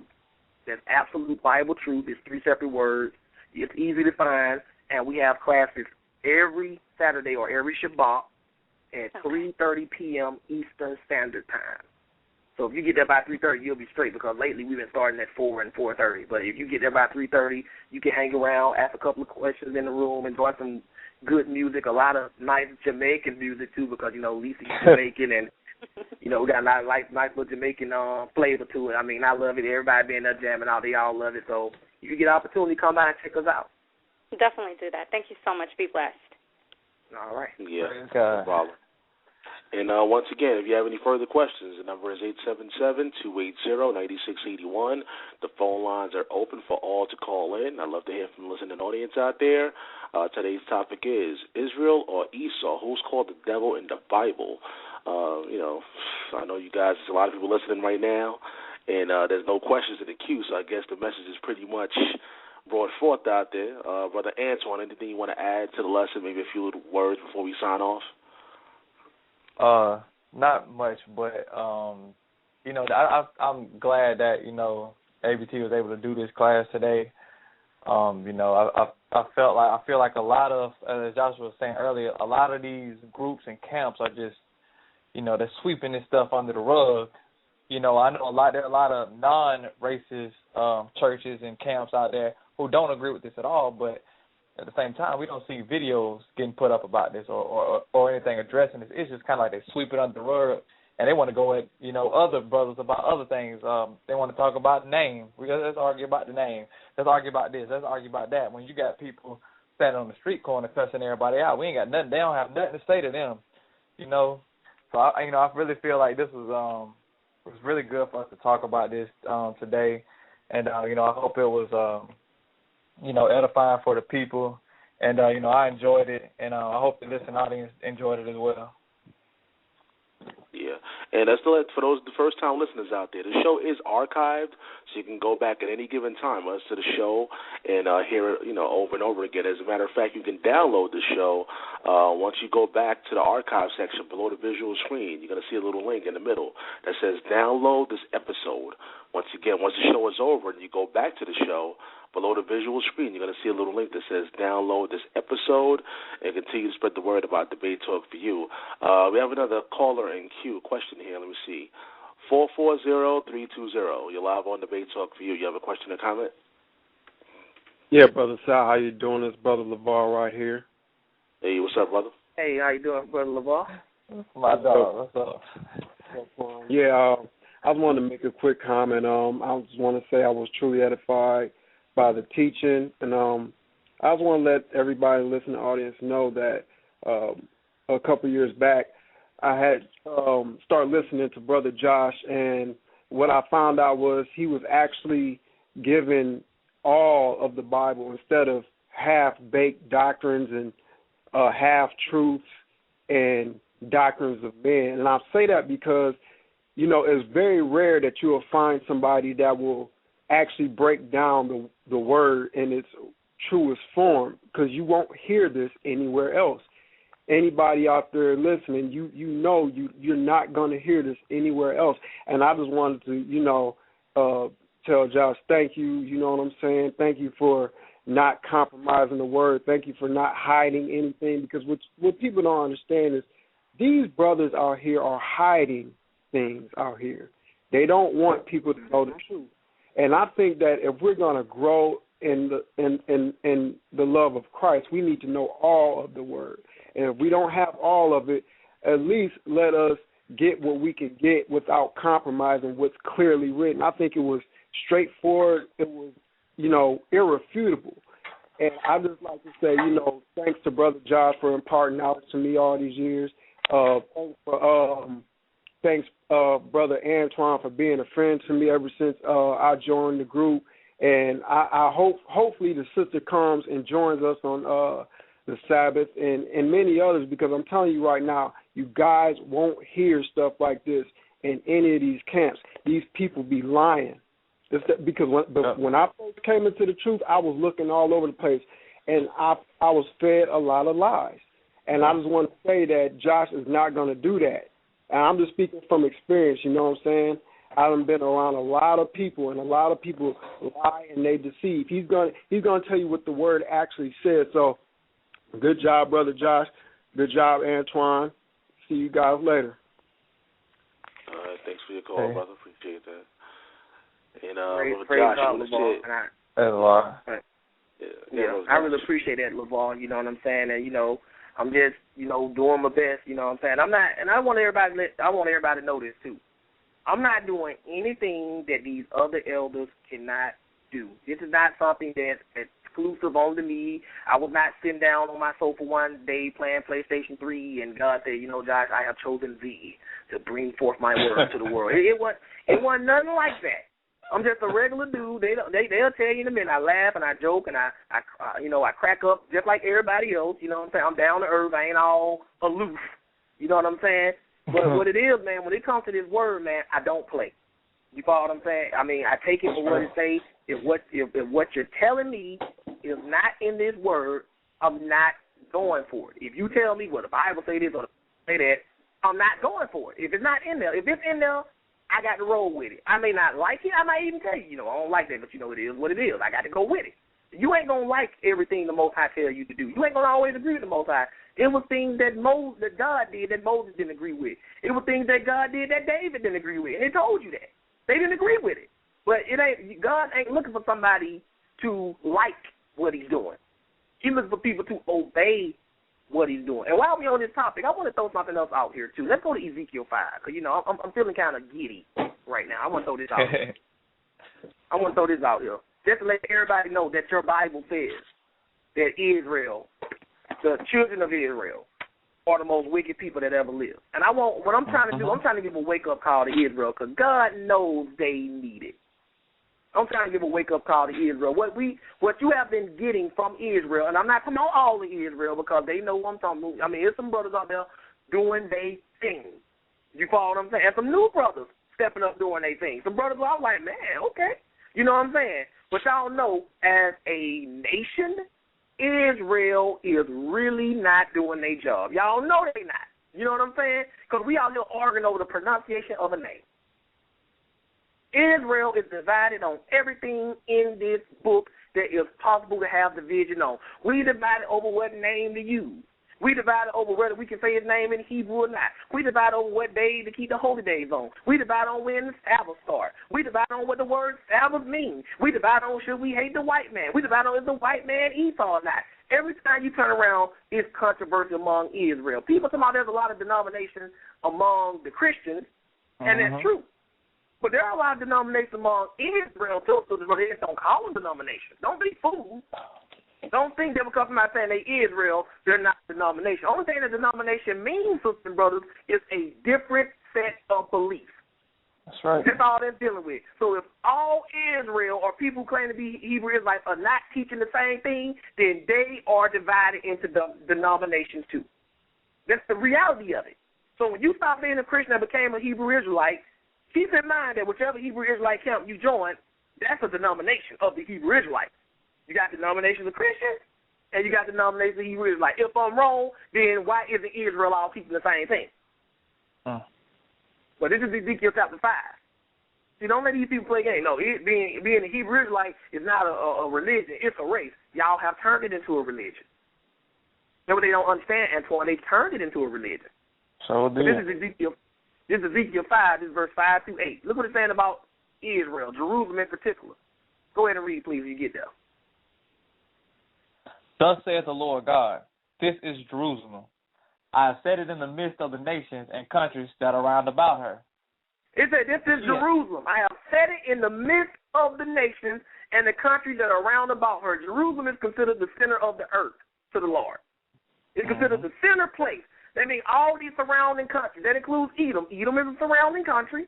Because if I'm in the middle, that means anybody who's not in the middle is a surrounding country, right? That's right. So we talking about Ham, Japheth, the Greeks, the Romans, whoever. Esau, keep Esau in mind particularly. Go ahead and read verse 6. And she has changed my judgments into wickedness more than the nations. And my Stop, Antoine. Read that first part again. Read it slowly, please. Go ahead. And she has changed my judgments into wickedness more than the nations.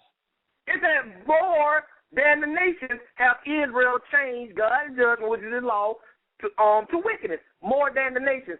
Sisters and brothers, if Israel changed God's judgment into wickedness more than the nations, then y'all tell me who is the most wicked nation on the planet? Israel. Is that really that hard to see? So why is everybody always talking about Esau? Your Bible just said that Jerusalem, because it tells you that Israel, the kingdom of Israel, the northern kingdom, it went on captivity first. And it said her sister, Judah, did worse than her. So it's telling you right here that Judah, Israel, is more wicked than any nation on the planet. And why is everybody talking about Esau being the most wicked? Antoine, can you answer that question for me? I don't understand it. Well, keep reading. Finish that up, please. And she has changed my judgments into wickedness more than the nations, and my statutes more than the countries that are round about her. For they have refused my judgments and my statutes. They have not walked in them. It said they have more than the countries that are round about her. Sisters and brothers, last time I checked, Esau was a country round about Israel, just like Ishmael. They're just telling you right here that Israel was more wicked than any other nation that ever walked the planet. please, if you are a racist Hebrew Israelite, ask your elder, why doesn't it say, except for Edom? Why don't say that?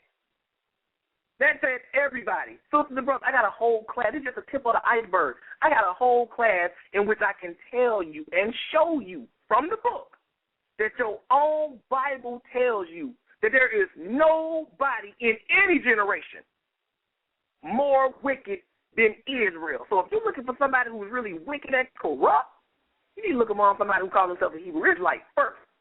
And then if you don't find something there, then you start looking at everybody else. But I just wanted to throw that out there. Yeah, I got an email actually asking for your YouTube page. Let people know what your YouTube page is. Yes, thank you. That's www. I think it's Truth Teacher 3010. It's like / in there. If you put in Truth Teacher 3010, you'll find it with YouTube. You'll find it because I'm the only person under that name. And I've had people just type it in and they can find it. And I appreciate all the people that's emailing me right now. I appreciate you guys, emailing. And, I always read your emails, so keep on emailing the show, of course. And I'm going to take a few more questions, of course. The number is 877-280-9681. That's 877-280-9681. Keep the emails coming, and if you have any questions, call in. Press the number 1, and I'll add you into the conversation. I see 2 more cute questions in queue here. Let me see. 309-685. You're live on Debate Talk for You. You have a question or a comment? What's going on? Yeah, I'm make a comment. This brother Hezekiah. What's up, brother Josh and brother Antoine? What's up? Hey, brother Hezekiah. Good to hear from you, bro. Hey, good to hear from you too, man. I was actually on Facebook dealing with Boston Blue, and then I saw Sal had said something to somebody, so then I went on his page. And then I was like, oh, man, they already in the, got a lesson going on, so I ain't get to catch the whole thing. But I'm sure you did a good job, and Most High is with the camp. Josh is, I'm going to just say this, Josh is a good teacher, man. And just like he said, you can have that knowledge too. You can have it, and you can teach it too. But you got to humble yourself up, and you got to be uncompromising. So I'm going to read 2 verses to show this is what Josh does, and everybody else could do it too. But this is what he does. Here's a question. This the question. I'm saying this the question. This ain't what you do, but this is the question that's asked.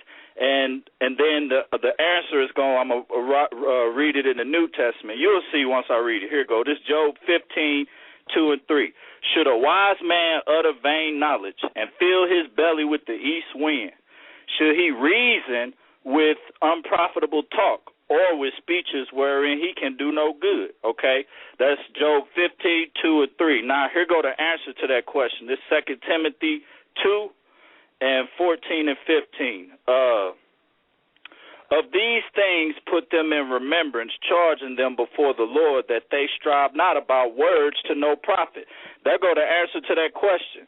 And that's what Josh, he don't strive about words to no profit, but to the subverting of the hearers. Now, this is the main thing Josh do, and if you do it, it'll happen to you too. He studies to show thyself approved unto God. He don't do it for no man. He do it for God. That's why God give him the increase. You got to study to be approved to God, not to no man. And it says a workman that needeth not be ashamed. That's why he ain't ashamed to say what he say, rightly dividing the word of truth. You know what I'm saying? And that's pretty much how it's supposed to go. But don't nobody want to do that because everybody want to follow a man. And that's pretty much it. Josh just don't follow no men. He follow the book. Simple as that. Right. So keep up the good work, Josh, and all praise to the Most High, and thanks again for the time. See y'all at the point of time. Praise God. I got your message. I got your message, Hezekiah, and I'm gonna bring you definitely on with your lesson. You wanna, let people know what lesson you're gonna bring forth. Well, what I was gonna do, cause in Josh's room it was some people who, had like that centurion dude or whatever. So that put it on my heart to put together the 70 weeks of Daniel. And when I put that lesson together, it's going to show beyond a reasonable doubt what the 70 weeks of Daniel is about and all that. And then I'm going to put history and the Bible together, and it's going to be clear. You know what I'm saying? And then once that's done, it'll take about an hour, hour and a half, and then open up for question and answer, and then we just fellowship and learn from it. You know what I'm saying? So that's what I was wanting to do because of that centurion dude. Because I talked to him a little bit later on, Brother Josh, about, he was like, well, I don't believe this in Revelation 13. So then that's when made me put that 70 weeks together. So. And then maybe, Josh, you could maybe help me out, that day when I'm doing it, and add to it or something. Well, it depends on what day it is. I hope it ain't on a Wednesday. Okay. All right. Well, thanks again for the time, man. Again, I wish I could have been here. I'm going to listen to it anyway over again, but I wish I could have been there to listen to it live, but it's all good. Hey, before you leave, sir. Go on my YouTube channel and inbox me your phone number, bro. Cause, I like to talk to you on the phone sometimes. Do that, just send me a PM or whatever on the inbox. Or you can do it on Pal Talking, and I'll pull up my Pal Talk and see it. Oh, okay. All right, cool. I'll do that for you then. Appreciate that too, man. Oh, no problem, man. Appreciate the support, my brother. And once again, for those of you who want to bring forth a lesson to the show, just send me an email at debatetalkforyou@gmail.com. Let me know what your lesson is going to be about, stuff like that, and we can set it all up. That's debatetalkforyou@gmail.com. Or if you want to be a part of the debate forum on Fridays, or if you just want to, be a part of the show and be a special guest where I prepare questions to ask you, once again, debatetalkforyou@gmail.com. We have another question in queue here. All right, 347-339. You're live on Debate Talk for You. You have a question or comment? What's going on? You guys can hear me? Yeah. What up? What's up, brother? You guys can hear me? Yeah. Okay. This is Felix, a student at Absolute Bible Truth, and I just wanted to bring out a certain point of besides Caleb and Othniel, I like to go to Job and the Septuagint, where this is one thing that I bring to a lot of people, and it still has never been properly addressed. And really, I want to after I bring out the simple point is if there's time to just discuss the authenticity of the LXX. So in the Septuagint, also known as the LXX for the 70, Job is at the end of Job, the translators decided to put in. I'm not even sure if they decided to put it in or if it was in the original manuscript, but it is there in the Septuagint where Job, it is given where he is from, because just from the King James Version, it's hard to, just to pinpoint where he descends from, what he is according to the flesh. But it says in the Septuagint that he's the son of a Teman. He's the son of a Edomite, basically, and he is an Edomite. So, and we know the trials and tribulations that he went through, and how he still, stood upright, and how he's like, a major patriarch. And the Septuagint just clarifies and lets us know exactly where he's from. And he's an Edomite, where, people would say he's the so-called devil. A lot of people, they believe, or not even just, black Hebrew Israelites, they'll believe that, like, Esau cannot do righteousness. They like, I'm pretty sure a lot of them, if I showed them this, they would throw the Septuagint straight up in the garbage. So, I just want, Josh and Antoine to address that point. That's it. Okay. I appreciate that, Felix. And it's funny you brought that up. And they did do exactly that. They proverbially threw the Septuagint away. Nobody had a problem with the Septuagint until I did that video. Job was an Edomite. And it's funny because it tells you in the book of Job, in Job chapter 1 and verse 1, this is in the King James Bible. It said, there was a man in the land of Uz whose name was Job. It said there was a man in the land of Uz, right? Now, when you go to Lamentations chapter 4 and verse 21, look what it says. Rejoice and be glad, O daughter of Edom, that dwelleth in the land of Uz. So, Uz was an Edomite region. And then if you look at one of Job's friends, his name was Eliphaz the Temanite. Teman. That's one of Esau's descendants. Temanite. Yeah. So, Job is living in the land of Edom. He has Edomite friends, right? And he was a righteous man. What is a righteous man doing being friends with the devil if Esau was the devil, right? And then the Septuagint tells you that. So when it really gets down to it, even if you throw the Septuagint away, why would Job, and you got folks that are so ignorant, say Job was an Israelite. Job was not no Israelite. How could Job be an Israelite? That would mean he had to come from Israel, from Jacob. Job was not a descendant of Jacob. That's the only way you could be an Israelite according to the flesh. But they have made Israelite be something. They say, I heard them say Adam was an Israelite. You know? Yeah. And once again, I see people pressing the question button, but they're pressing it again. Just press it one time. If you have a question, if you press it again, that's going to take you off the queue. So if you have a question, just press it once and, to stay there until I get to your call. But if you pressed it again twice, then you're going to have to press it a third time now to get back on. So if you have any questions, the number is 877-280-9681. That's 877-280-9681. Once again, the title of the show is called Israel or Esau. Who's called the devil in the Bible? If you happen to miss the majority of the show is archived. You can go back at any given time and listen to the show. And you can actually download the show once you see the little link below the visual screen that says download this episode. All right, so if there's no more questions, then I guess, Brother Josh, you can say some last words before we sign off. Once again, if you have any questions, you have a little more time here. 877-280-9681. All right, Brother Josh, you want to share some final statements? Okay. Are you ready? Yeah. Mm-hmm. Oh, okay. You want to share some final words? I went out for a minute. You said what? Yeah, you want to share some final words to the listening audience out there, before we sign off. I appreciate that too, Sal. Sorry I didn't hear you for a second there. I guess my phone kind of lost signal for a second. Hold on, brother. I believe we just got a question just now. Hold on. Okay. I'm going to let you get to that. Yeah.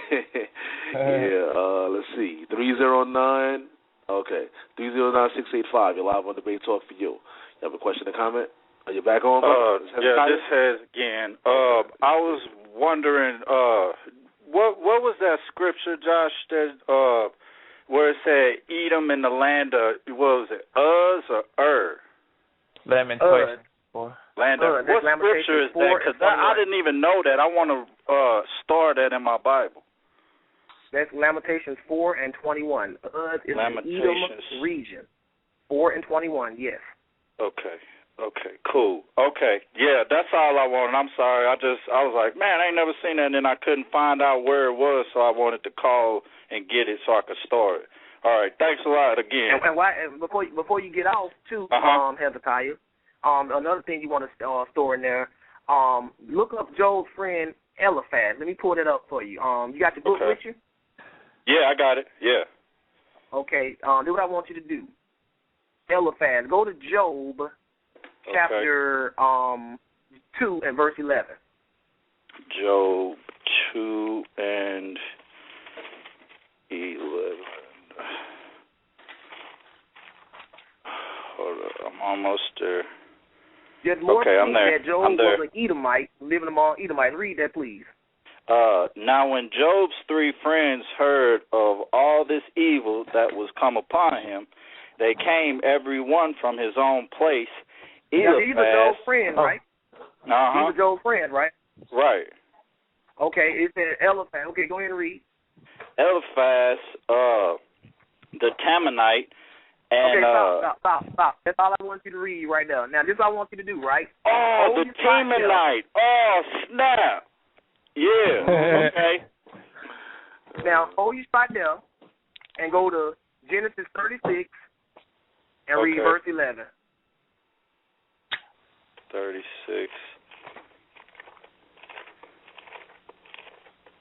and 11. Okay.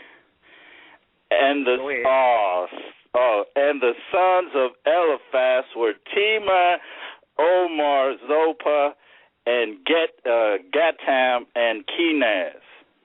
So this guy right here, the Temanite, was named after one of his great ancestors because Eliphaz is one of Esau's people. So Job was staying in the land of Uz in Edomite province, right, with Edomite friends. Right. And then when you turn to the Septuagint, it plainly tells you that Job was an Edomite. Right. Oh, that's dope. I like that. Thanks, man. I just learned something there, man. When you just be reading through it, you just go past some of the stuff, you know what I'm saying, until it's actually pointed out. Because I've read that 100 times, and that's why I was like, where is this at? And then that's why I called in, like, man, where is that at? I've read that, but when you read it, I seen it. You know what I'm saying? I was like, oh, man. So, and then now you done took me here, man. Man, I just got some good understanding. Praise the Most High, Joe. That was dope. Praise God, man. Give God the glory. Yeah, all glory to the Most High. Yep, definitely, brother. Well, thanks again for what you doing, man. Oh, no doubt. All right, we'll talk. Brother. Appreciate that, my brother. Appreciate that. Once again, the number is 877-280-9681. Go ahead, Brother Josh, want to say something? Oh, that was I was going to say, like, I think that would be a good idea, for, another topic or lesson, because not only with Job, there are other people in the Bible that people don't even know of that actually weren't Israelites. Like, for instance, Caleb and Othniel. People don't realize. They'll go read in Chronicles and they'll see, like, Caleb is in the lineage of Judah, but when you trace it back, he just pops up out of nowhere, And in a lot of these, these racist camps, they try to kick as hard as they possibly can to make everybody in the book an Israelite. They want to make the Gentiles Israelite foreigners. They try to make the Roman centurion. I've heard it all. They try to make everybody in the book an Israelite. But when you sit down and actually do the research and you look at these things, for instance, like Job, you will see that these people they weren't descendants of Israel, and it's clear as day. It sucks that the Hidden Archives YouTube channel isn't up right now, but it was some heavy hitters on there, proving who some of these people were, and it's really powerful. I think that'll be another good topic because I know a lot of people. I've seen a video of a guy going completely out of his way to try to make Ruth an Israelite when clearly the Bible tells you that she was a Moabite, but they'll do anything possible to try to make them something that they're not, and I've heard them try to make Goliath a Philistine by blood. It's a lot of stuff, with these lineages that people really don't, they don't investigate. They can get swindled easily by somebody just telling them, like, look, so-and-so was from here, so this is that. And, and they won't ever think that God only deals with Israel. Well, explain Job, explain Caleb. You got to explain those types of things. So I think that would be a good topic, for to be brought out. I actually want to deal with that Ruth in the near future, too. That Ruth being a Israelite, that's just laughable. And not just Ruth and Job, they also do Cornelius. Cornelius is now an Israelite all of a sudden. You know what I'm saying? I mean, this is what racism does. When you're filled with hate, you're blind to the obvious. I mean, the obvious is staring you right in the face, but you can't see it. I don't try to deal with somebody who's filled with hate. It might be somebody who got a little hate, but they really seeking understanding, and God might be able to talk to them. But, if your whole attitude is Esau's the white man and there ain't nothing you can show me, then, you might well keep it moving because I ain't got nothing for you. I have nothing for you, and you most definitely have nothing for me. Yeah, and they won't tell, and like Josh was saying earlier, they won't come out and tell you these things. So I believe some of these guys actually know this stuff. they can't tell you that, God only deals. I mean, they'll tell their congregation that God only deals with Israel, only physical Israel is going to be saved. Right. And they say Esau is a white man and Esau can't be saved. Well, explain to me why Caleb was an Edomite, Job was an Edomite. What happened to them? Explain that to me. And some of them, and then like the brother called in earlier about the Septuagint. Now, the validity of the Septuagint speaks for itself by scholars, historians, everybody. Jesus Christ, everybody. This is what they, a lot of their precepts were almost direct quotes from the Septuagint when they were quoting the Old Testament scriptures. They'll sit there and try to completely throw the thing out when it says something that Job was an Edomite. It plainly tells you the dude was an Edomite. But they say, okay, well, we done with that Septuagint. We done with this. We done with that. They'll just belittle it so they can keep you in that little box, so they can keep feeding you that nonsense that they've been out there feeding people. Even if you take the Septuagint away, you still have to explain how Job could be living in the land of Edom among Edomite friends, right? Because we can see that one of his friends was an Edomite. And you trying to tell me he wasn't an Edomite. What's he doing in the land of Edom then? That's what I want to know. Yeah. Yeah, Felix, you're back online. So you had another question or comment, Felix? Yeah, I had another comment. Josh had touched on it earlier. I didn't think he was going to go there. And then Antoine just, hinted at it. But at the end of the day, we understand that, these racist Hebrew Israelites, we're coming from the after effects of 400 years of oppression. And a lot of the times when it comes to situations that's heavy or even light situations, we look for someone to blame or someone to cast the hate upon. And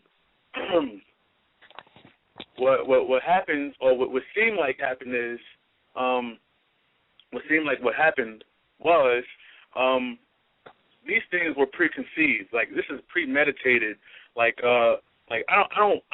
believe within myself that a lot of these teachers, like, they're teaching these racist doctrines, but they don't really believe it. I believe it's more of a conspiracy. It's more of an agenda behind it, because it's really hard for someone to really sit down, meditate, and actually read the scriptures, probably get through the whole Bible within like 3 years, and gather all this information and come up with the racist doctrine. Like, it's like this is something you had on your heart before you even started to read.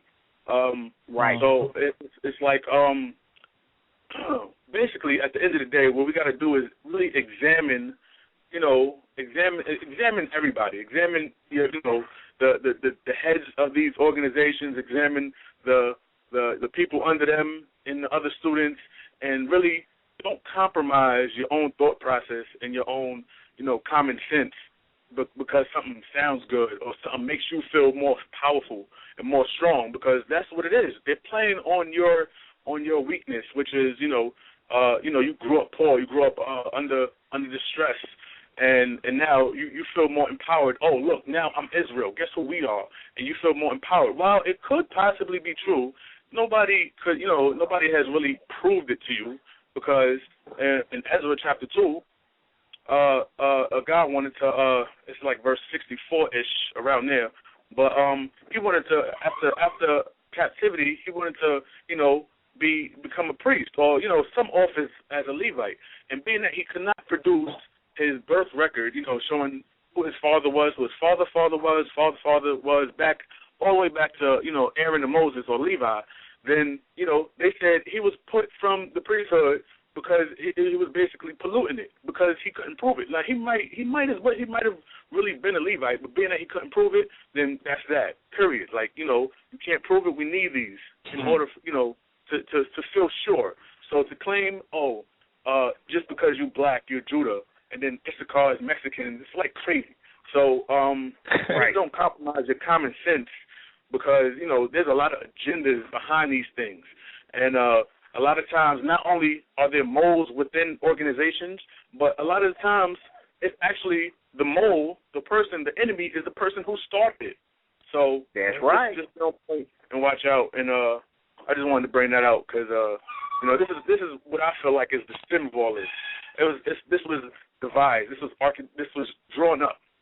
To come to the where it is today. All right, that's it. Well, you said something there. No problem, brother. Mm-hmm. All right, so I guess if there's no more questions, we can pretty much sign off. Can I address that? Let me address. Yeah, can I address that? What he said about the conspiracy thing too. And here's the thing. I'm just gonna put it out there. A lot of these black Hebrews are either currently active Masons, Freemasons, or their elders were, or they was initiated into that stuff. There is evidence that I'm going to present in a documentary. Not going to be a video, because a video is like something I throw on YouTube. No, this is going to be a documentary. Well, in the future, I'm going to show y'all that these guys are Freemasons, because one thing about a Freemason is there's nothing in the tenets of Freemasonry that says you have to hide your affiliation with it. The Freemasons is not a secret organization. Let me repeat. The Freemasons is not a secret organization. They are an organization with secrets. Y'all understand the difference? There's a difference. If they were a secret organization, you wouldn't know about them. If you know about them, they're not a secret, right? And the more you look at some of these black Hebrew elders, the star, the little pound of the fist they go across their chest, and a little other little things, you'll see that these guys are Freemasons, and a lot of y'all already know that the Freemasons was infiltrated by the Illuminati a long time ago. A lot of y'all already know this stuff. And I'm telling y'all right now, a lot of these guys, from the symbol, from their 777 to their shield, with the lion standing on his hind legs with the profile, to the fist balled up, growing across your chest, all of this stuff is Freemasonry. And if you do some research on Freemasonry, you will see that stuff is satanic, and the Freemasons have a reputation for infiltrating organizations, religions, and setting up shop. The Mormons, Joseph Smith was a Freemason. There's a rumor that Charles Russell of the Jehovah's Witnesses, that he was a Freemason. A lot of Christians are Freemasons. So do not think that the Hebrew Israelites are immune. That 6-point star, that 777.